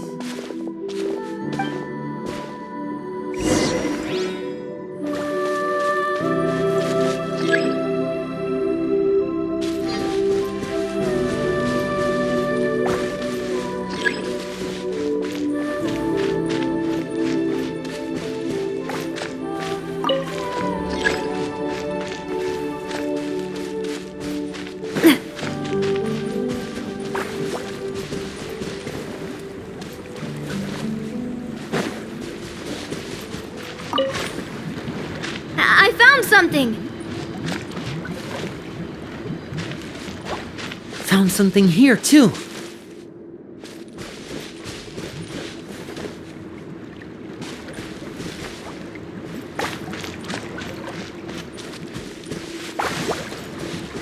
Same here!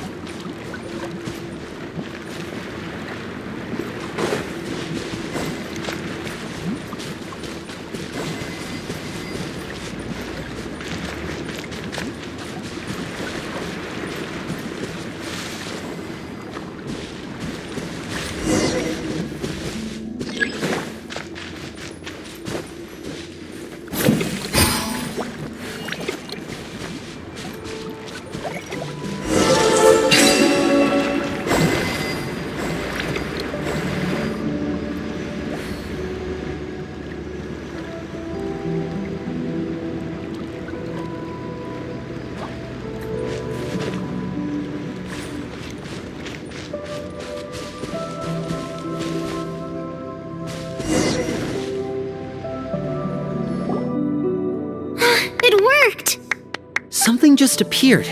Some kind of new mechanism, maybe? By solving the puzzles, you prove yourselves worthy of inheriting the secrets of the past. At the end of each puzzle, you're rewarded with... With? a key. Oh, it must be the key to the big door. This is one of the marechaussee hunter keys that are passed down from generation to generation. It looks just like the one Master passed down to me. It is said that 4 keys in total are required to form the final, complete key. And it seems like we just collected 3 of them. That must mean... Huh? What's wrong? You hear a few strange noises. Suddenly, all the torches in the ruin go out at once. Huh? What's going on? Did we fall into another trap? For the sake of immersion, please close your eyes, everyone. Without the torches, the space is now completely dark, and you cannot see anything.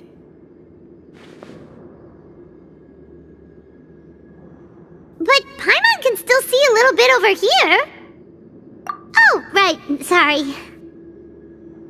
Suddenly, you hear the sound of footsteps pierce through the darkness. There's someone else here? Oh, this is so unsettling. I can't see anything. I've been discovered then. Wait, that voice, it's... You recognize the voice as belonging to the guard who led you to this place. It appears he now covets the treasure for himself and has come to stake his claim. Oh, so this is just part of the script. Then I can probably relax. Well, if we can't see anything, that means we can't fight to the fullest of our abilities. Should we retreat for now? Judging by the way he's holding his sword, he must be a real marechaussee hunter. But this isn't part of the script. retreat! That's not the hunter way. If it's dark for us, then it's dark for him. We choose to fight! Your choice is noted. Please keep your eyes closed until I tell you the torches have been relit. This battle will be in the dark. You got it! Well then, let us begin.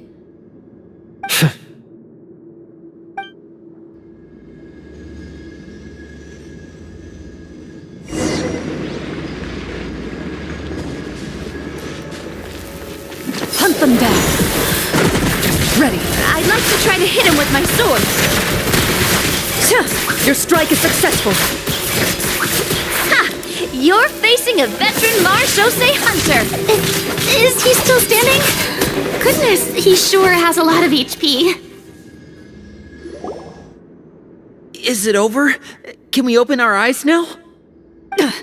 The enemy is strong and relentless, but the battle is nearing its end. The torches have not been relit. What about now? Final strike. Ha!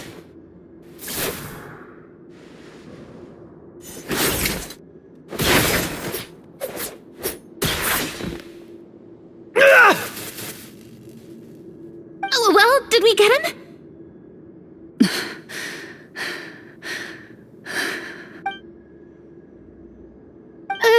Clorinde?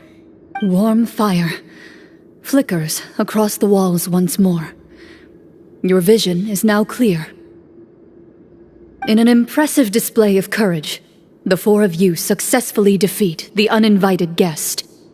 That look in his eyes. It's like he became an entirely different person as soon as I defeated him. Huh? Mr. Florian? Oh, wait. We're supposed to be role-playing. I should stay in character. Speak your name, guard. Why did you lead us here just to betray us? Is this treasure really more important to you than bringing peace to the kingdom? What kingdom? What peace? Those were nothing but lies! I, Florian, am a true marechaussee hunter, descended from hunters of ages past. So he's also using his real name.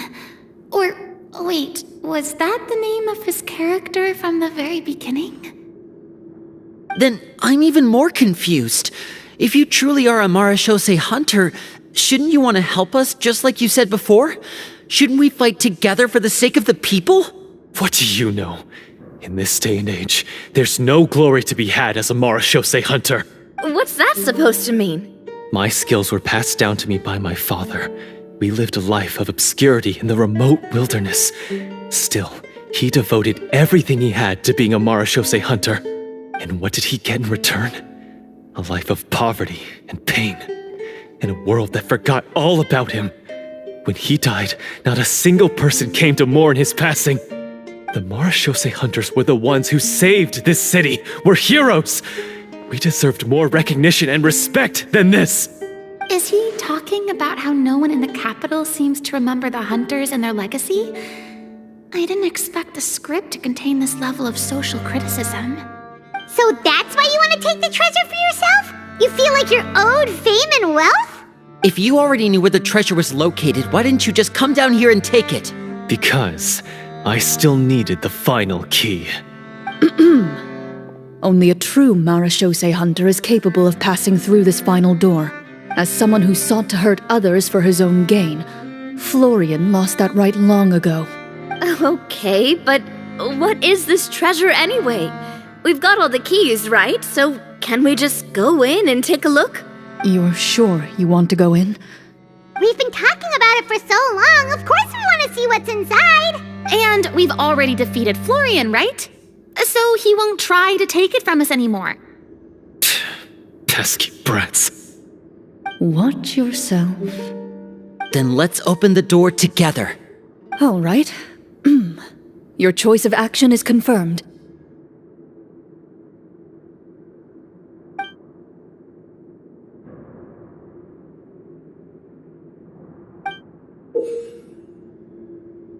Before you, the door to the treasure, sealed and undisturbed for more than 100 years, finally swings open.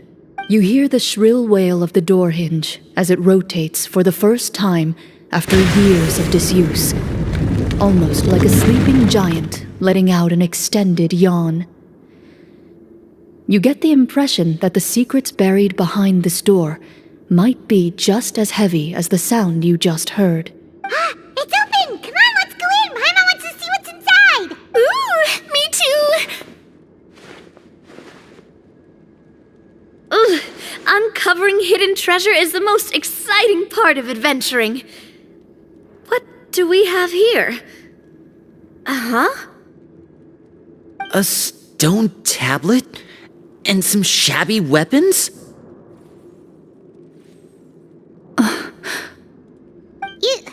You call this a treasure vault? Looks more like an abandoned warehouse! Maybe the troupe ran out of budget at the end? They provided a super immersive experience at the beginning only to drop the ball at the most important part? They could have at least filled this place with cardboard Mora or something! Wait, I get it now. Paimon, this is the real Marachose Hunter treasure. Huh? This is it? The Marachose Hunter treasure is just a stone slab and some broken swords?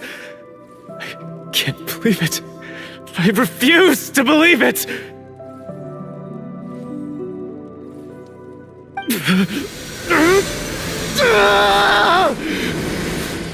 Whoa, are you okay? The Marachose Hunter before you appears to suffer a serious mental breakdown. He needs to leave the room for a moment to collect himself. One of you seems to understand the significance of the treasure already. If the rest of you wish to follow suit, you may remain here in the meantime and explore your surroundings.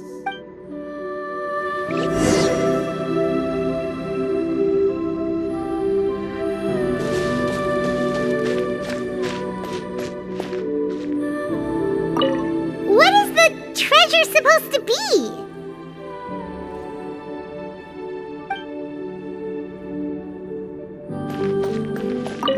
Walter.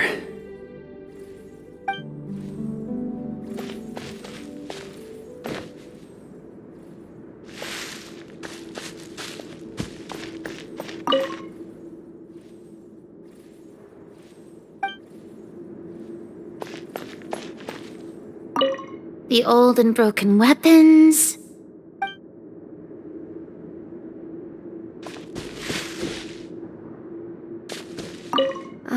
The names on the tablet.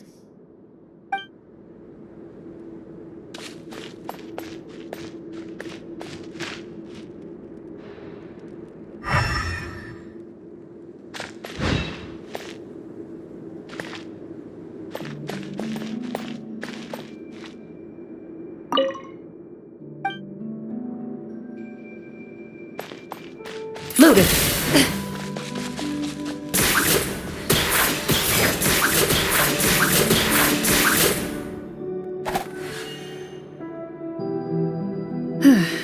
So, how are you doing? Feeling any better? What just happened? Do you remember how you got here? Or what happened to your body just now? I remember now. I brought you here because I wanted to... The explosives in the cave! You mean these? Huh? How did you... I could tell something was off the moment I stepped into this cave, so I kept an eye out. I've already dismantled the whole thing. So the strongest champion duelist in all of Fontaine saved the day once again. Guess I shouldn't be surprised. It would seem your skills as a Marachose hunter are as sharp as ever. I deserve some answers, don't you think? Tell me why you wanted to lure me here. Everything you said earlier sounded like the truth. Luckily, your monologue was dramatic enough to convince my friends you were just role-playing. I don't know. I just always felt like there was something in my heart that didn't belong to me. Something agitated and angry. Who knows? Maybe it was my own anger all along. I could never really tell. The feelings about my father and the other Marachose hunters are real. It just wasn't fair. I was angry, bitter that no one remembered them. or praised their accomplishments. I don't know when it started, but at some point, my anger came to completely consume me. At that point, I remembered the legend my father used to tell me. The one about the treasure. But if the treasure was all you cared about, why plant all those explosives? Wouldn't they just destroy the treasure and bury you along with it? I can't remember. My head is a mess. It felt like there was this voice telling me to eliminate the hunters, but now it's gone. From your description, I suspect you were dealing with a devorator. Devorator? Oh, your master, your father, I mean, never talked about it? It was a kind of monster that was active several centuries ago. No, I've heard of it. I'm just not sure why you suddenly... Wait, it can't be. The seal! The seal? My family has served as marechaussee hunters for many generations. But the title and swordsmanship weren't the only things passed down over our line. There was a seal as well. My father instructed me to always watch over that seal and maintain it regularly. He said it had been passed down over a truly ancient age, and protecting it was our clan's most important duty. But I neglected that duty after he died. I finally decided to come down and check on it one day, and that's where my memories become fuzzy. The devorator would be a formidable adversary for any mortal being, even ones as capable as the hunters. If you lacked the power to completely destroy it, you could easily fall prey to its influence and corruption. In light of this, some marechaussee hunters chose to seal the devorator away, in the hopes that a permanent solution would come with the passage of time. I heard it has the power to amplify the obsessions and desires in people's hearts, to the point where they overtake you entirely. It would seem I'm not just lacking in skill with a blade, but in mental fortitude as well. And yet, you were able to retrieve 3 of the 4 keys. If I remember correctly, each was entrusted to a respected and capable hunter. How did you manage it? One of them belonged to my father. The second I stole from a different hunter. And the third... was one that I snatched while the person was on the way home from the tavern. I nearly died in that alley. I know just how strong you are. It's as clear as day to everyone in Fontaine. I observed you from dusk to dawn, but could never find any opportunity to sneak up on you. I never even saw you drink a single glass of liquor. The only way I could think to obtain that last key was to lure you here using your hobby, and then...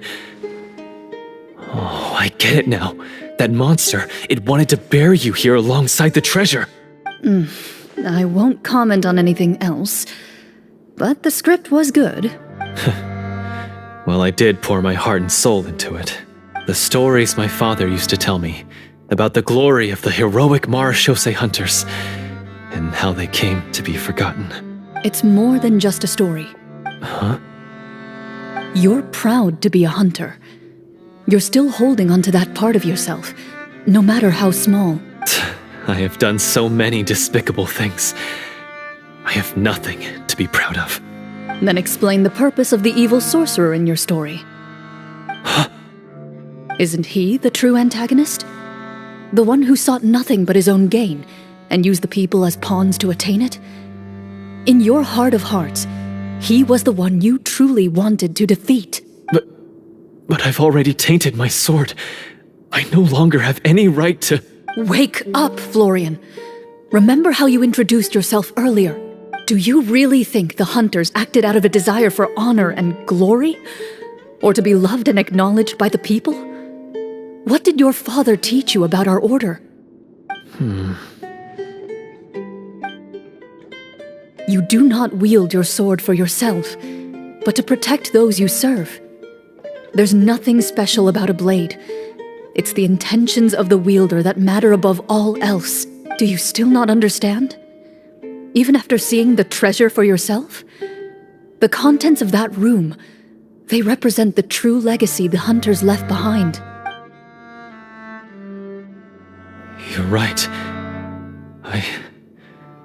I am a marechaussee hunter. It's time for me to redeem, no, to finally serve the people I vowed to protect all along. I wouldn't be so quick to push aside the need for redemption. I know. That's a charge I won't bother to defend myself against. Good. Then, come with me, and help me see the script through to the end. Huh? See the script through to the end? But there's no more script left.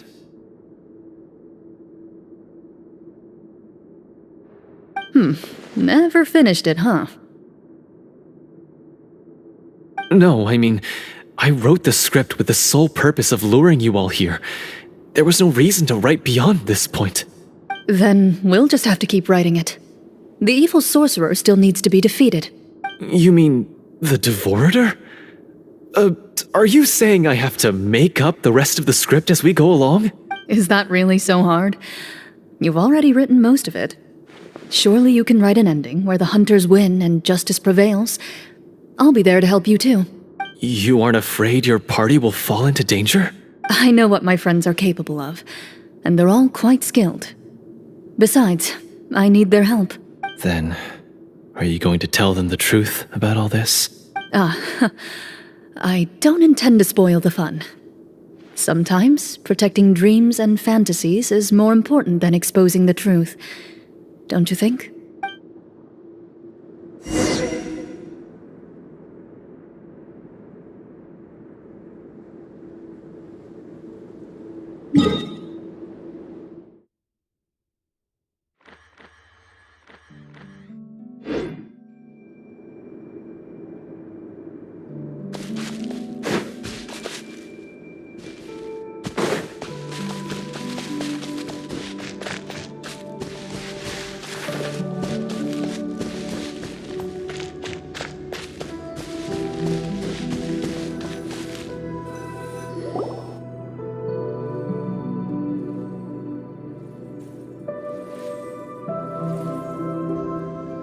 They're back! That took a while. Ahem! My fellow marechaussee hunters, please forgive me, for I have sinned. Tone it down. Sorry. After crossing swords with you and witnessing your courage in battle, I've rediscovered my true self and regained my pride as a marechaussee hunter. Oh. I confess, I was brainwashed by the evil sorcerer. He asked me to lure you here so he could bury you in this cave. That little... Wait, you're saying all of that wasn't you, but the evil sorcerer? That's right. He's adept at manipulating the hearts and minds of the people. I fell under his influence because I did not possess a strong enough sense of will. Huh. And how are you going to prove that you're a changed man? We're not going to fall for the same trap twice. To be perfectly honest, I only came to my senses after seeing the treasure. It reminded me of my father's past teachings. The treasure was actually... The names of all the marechaussee hunters from ages past and their weapons? Wait, you already know? Of course. Don't underestimate a veteran role player's exploration skills. Oh, wait, I mean marechaussee hunter Navia's exploration skills. We just finished reading through the content of the stone tablet. That tablet recorded the lives of some fascinating people. For example, this marechaussee hunter called Est. She inherited the responsibilities of the Golden Hunter and passed judgment on many people. But in private, she had a very easygoing personality. Her favorite pastime was singing and dancing with her friends, and she was said to have a beautiful voice. So, she was just like you. Oh, you really think so? Well, when you put it that way, I suppose I also have a few things in common with this Walter. Working as an executioner, he supposedly used a countless number of tricks to confound his enemies in battle. Oh, if only I could have seen the feats of magic he pulled off back then. Their lives were all so exciting. You could write so many cool books about their accomplishments. How could they have all been forgotten? Because they chose to be. To hunt monsters that only appear in the shadows, you must also operate in the dark. To be a marechaussee hunter is to willingly give up on wealth and fame. Then this stone tablet must have been left behind by their companions. That's right. Few marechaussee hunters ever revealed their identity to the public. They always protected the city from the shadows. The only time they spoke of their accomplishments would be at night, when they gathered with their fellow hunters in front of the bonfire to share stories of the monsters slain by their hand. So, this tablet was created not so that the hunters would be remembered by the people, but so that they would be remembered by each other. No wonder this place was so well hidden. You regard the stone tablet in solemn silence. The names of your comrades etched onto its surface serve as a reminder that you are never truly alone. The tablet proves that, although a hunter walks a shrouded path, it is not a solitary one. There will always be those who walk beside you, a fact that remains as true today as in ages long past. Their legacies shall continue to be passed down from generation to generation, as everlasting as the stone onto which their names are carved. Father, you once told me that I should seek out the treasure if I ever became lost. So this is what you wanted me to find.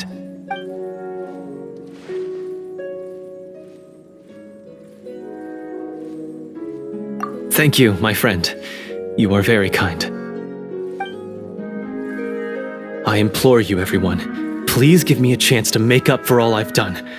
Allow me to fight alongside you and defeat the evil sorcerer that threatens the peace and prosperity of everyone in this kingdom.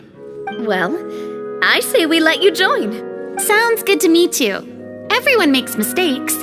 What matters is what you do to make up for them. I have no objections, but Mr. Florian, do you even know how to defeat the evil sorcerer?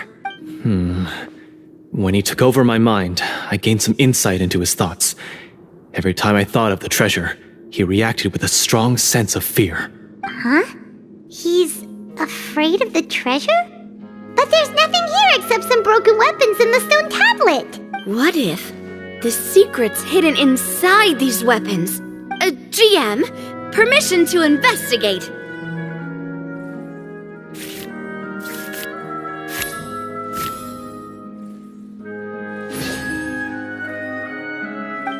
At first glance, the weapons appear absolutely ordinary.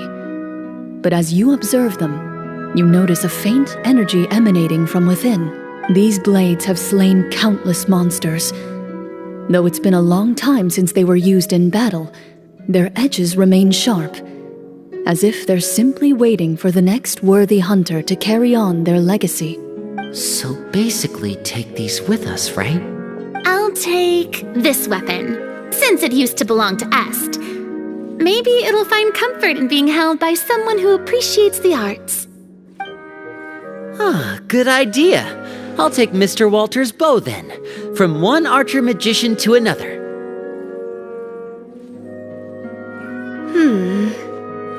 Paimon's gonna pick a cool weapon too!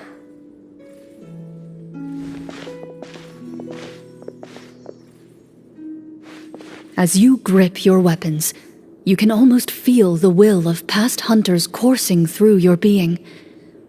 It's a feeling of courage, determination, a silent vow passed down from generation to generation that says, eradicate the monsters, no matter the cost.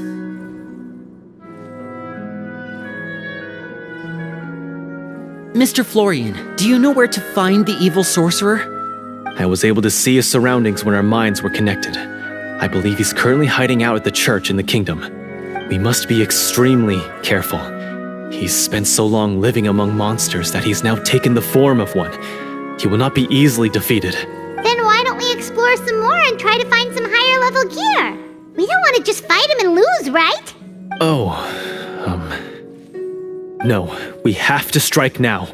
He was greatly weakened when I managed to break out of his control. If we let him rest, he might have time to escape. I agree with Mr. Florian. We've got to act while we have the advantage. Don't forget, the people of the capital are counting on us. Yeah, now that we've got a plan, there's no point in waiting. The longer this drags on, the worse it will be for everybody. Yes, that's what's called... Yes, that's exactly right. Alright, you've persuaded Paimon. Mr. Florian, please lead the way. Of course. Follow me. He had to set up so many scenes today, and now he has to join in for this last part. I really don't envy his job. Finally, you decide to slay the evil sorcerer and bring peace back to the kingdom once and for all. As you walk away, you feel the gaze of the stone tablet at your back, as if all the hunters of the past are wishing you success in the battle ahead and awaiting your triumphant return.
Finally, you arrive at the church Florian described. As you approach, an ominous aura surrounds you. You get the sense that your enemy is close at hand. How strange. This uneasy feeling seems so real. How did they manage that? Now, it is time for the final battle. Let's go!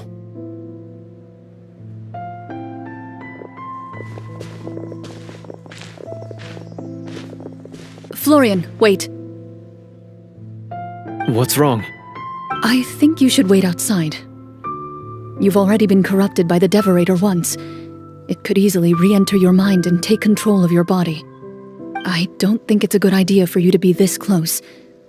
If it corrupts you again, it's possible you might take on a new form entirely. That's exactly why I have to go. Why I should be at the very front.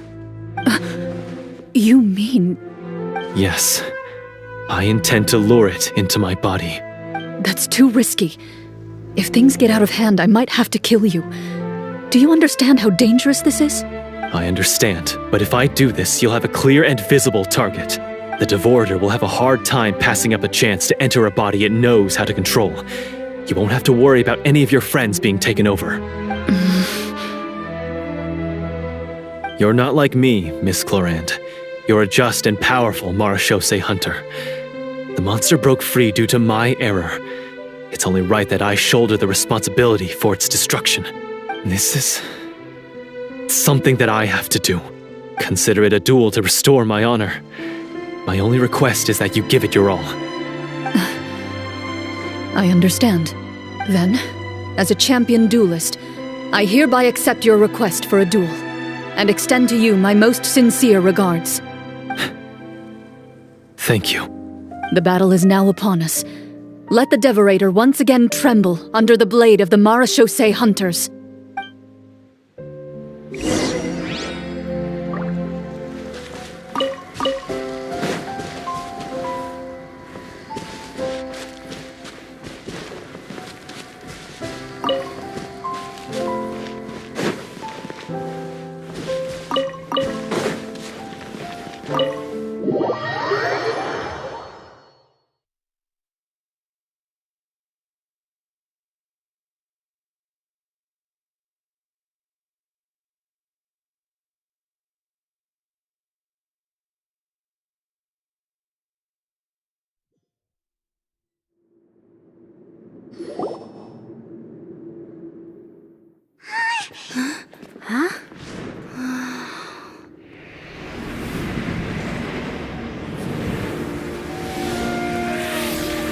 So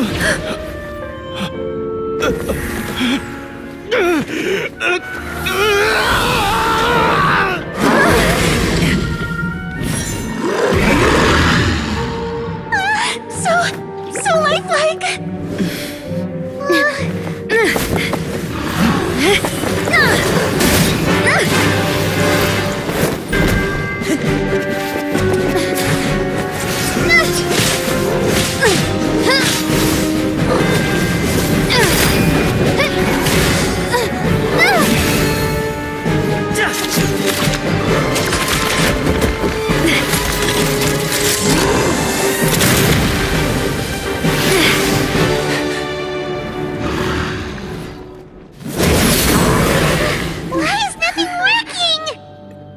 This foe is not invincible.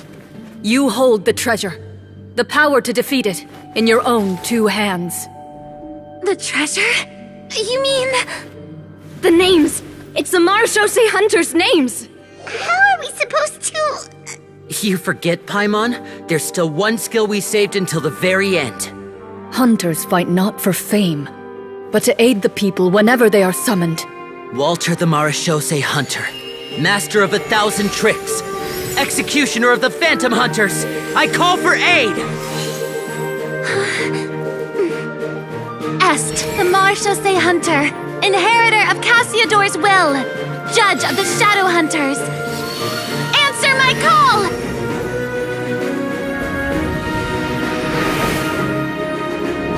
Petronia, protector of justice and order, the hunter I respect the most. Thank you for saving my friend, the best one I'll ever know. Please, lend us your strength!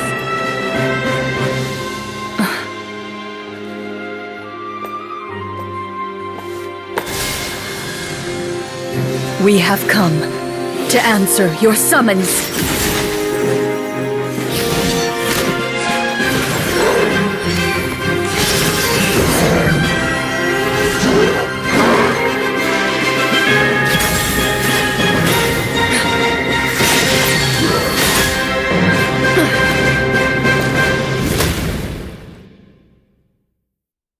And so, the monsters were eradicated, and the sorcerer was defeated. Peace soon returned to the capital. Those in the court, manipulated by the sorcerer, also recognized the errors of their ways. Some remembered the names of the heroes who saved their kingdom, but others simply continued their lives none the wiser. Such is the story of the Marechaussee Hunters. They pursue the phantoms in the darkness and exterminate all who pose a threat. They will always protect the city and those within it, even should all memory of their accomplishments be forgotten by the very people they serve. I am assuming we've finally reached the end of the script. Yes, you've reached one of the better endings. It's a pretty solid story overall. I thought it was just an ordinary adventure at first, but the further we got into it, the more impressed I became with the production and the plot. That final battle especially. All the effects were super realistic. Oh, right. Yeah, totally. That's a really good point. I never expected the weapons we picked up from that vault would have that kind of effect. Yeah, mine nearly scared the daylights out of me when it started glowing. I took a good look at it after we got out, but I don't think it ever lit up again. Oh, we should probably give these props back, right? I'll just leave mine here. Did you have a good time? Of course. Let me know if another script like this comes around. Sure, no problem. Then I'll head back for now. I think I need some time to fully digest everything that just happened. Once Mr. Florian is awake, please pass on my regards to him. He must be extremely exhausted to have passed out cold like that. You're right. He's had a lot to deal with. Well, see you all some other time. Toodaloo!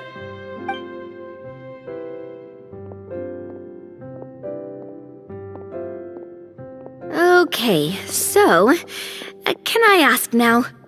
I think it should be fine, yeah. in the world was going on back there? So you saw through all of that? That time in the cave when you told us to close our eyes, it'd be weirder if we didn't notice anything. I was dying of curiosity the entire time. I mean, you did a pretty bang-up job of pretending nothing had gone wrong. Furina actually looked like she thought all of it was planned. Guess none of us wanted to be the one to break the illusion. What are you all talking about? Oh, wait. Don't tell me Paimon never... Oh, this is all my fault. It's not too late to cover your ears. Here, Paimon, I'll do it for you. Bit late for that, don't you think? You're saying everything that happened back there wasn't actually part of the script? It's probably more accurate to say this was never a real scripted story to begin with. What? So loud. My head. Hey, you! Get up right now and explain yourself! No shaking, please! Oh, my head. Did Paimon just hear that right? You guys made up that whole last part on the spot? It's not nice to lie to people, but Paimon's got to admit that was a really good story, Florian. Oh, and nice improvisation, Clorinde! Yeah, it was like watching a magician improvise a spectacular magic trick after forgetting an important prop. If Paimon knew something was wrong with that vault, she would have floated straight in the opposite direction. Everything was under control. As if you've ever described a situation as being out of control. I'm pretty sure any situation you consider to be easy to handle would scare a reasonable person half to death. Guess I'm just used to it. You must run into a lot of unexpected situations then. That explains why you're so good at coming up with things on the spot. As for you, Florian... I know there's no excuse for what I did. I'll turn myself into the guards at once, confess my crimes, and accept any punishment that comes my way. I would say you've already suffered more than enough. What? You may have been blinded by fame and fortune in the beginning, but your actions during the final battle had proven you to be a true marechaussee hunter. You'll be far more used to the city above ground than below. Your job as a hunter is more important. But... Of course, you'll still need to take the keys and pay a personal visit to the 2 hunters you wronged. Prepare to accept any terms they give you as well. Yes, of course. As far as I'm concerned, though, your showing in the duel was enough to prove your honor. Then I'll do exactly as you said. I'll go return those 2 keys right now. Thank you so much, everyone. I'll do my best to prove myself worthy of the second chance you've given me. I swear this on my name and honor as a marechaussee hunter. Until we meet again, everyone.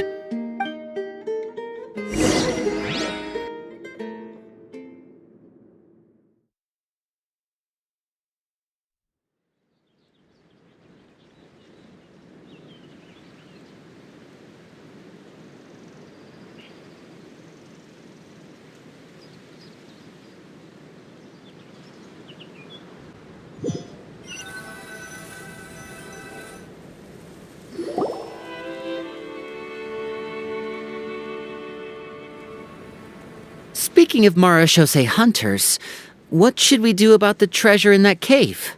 Leave it be. Are you sure?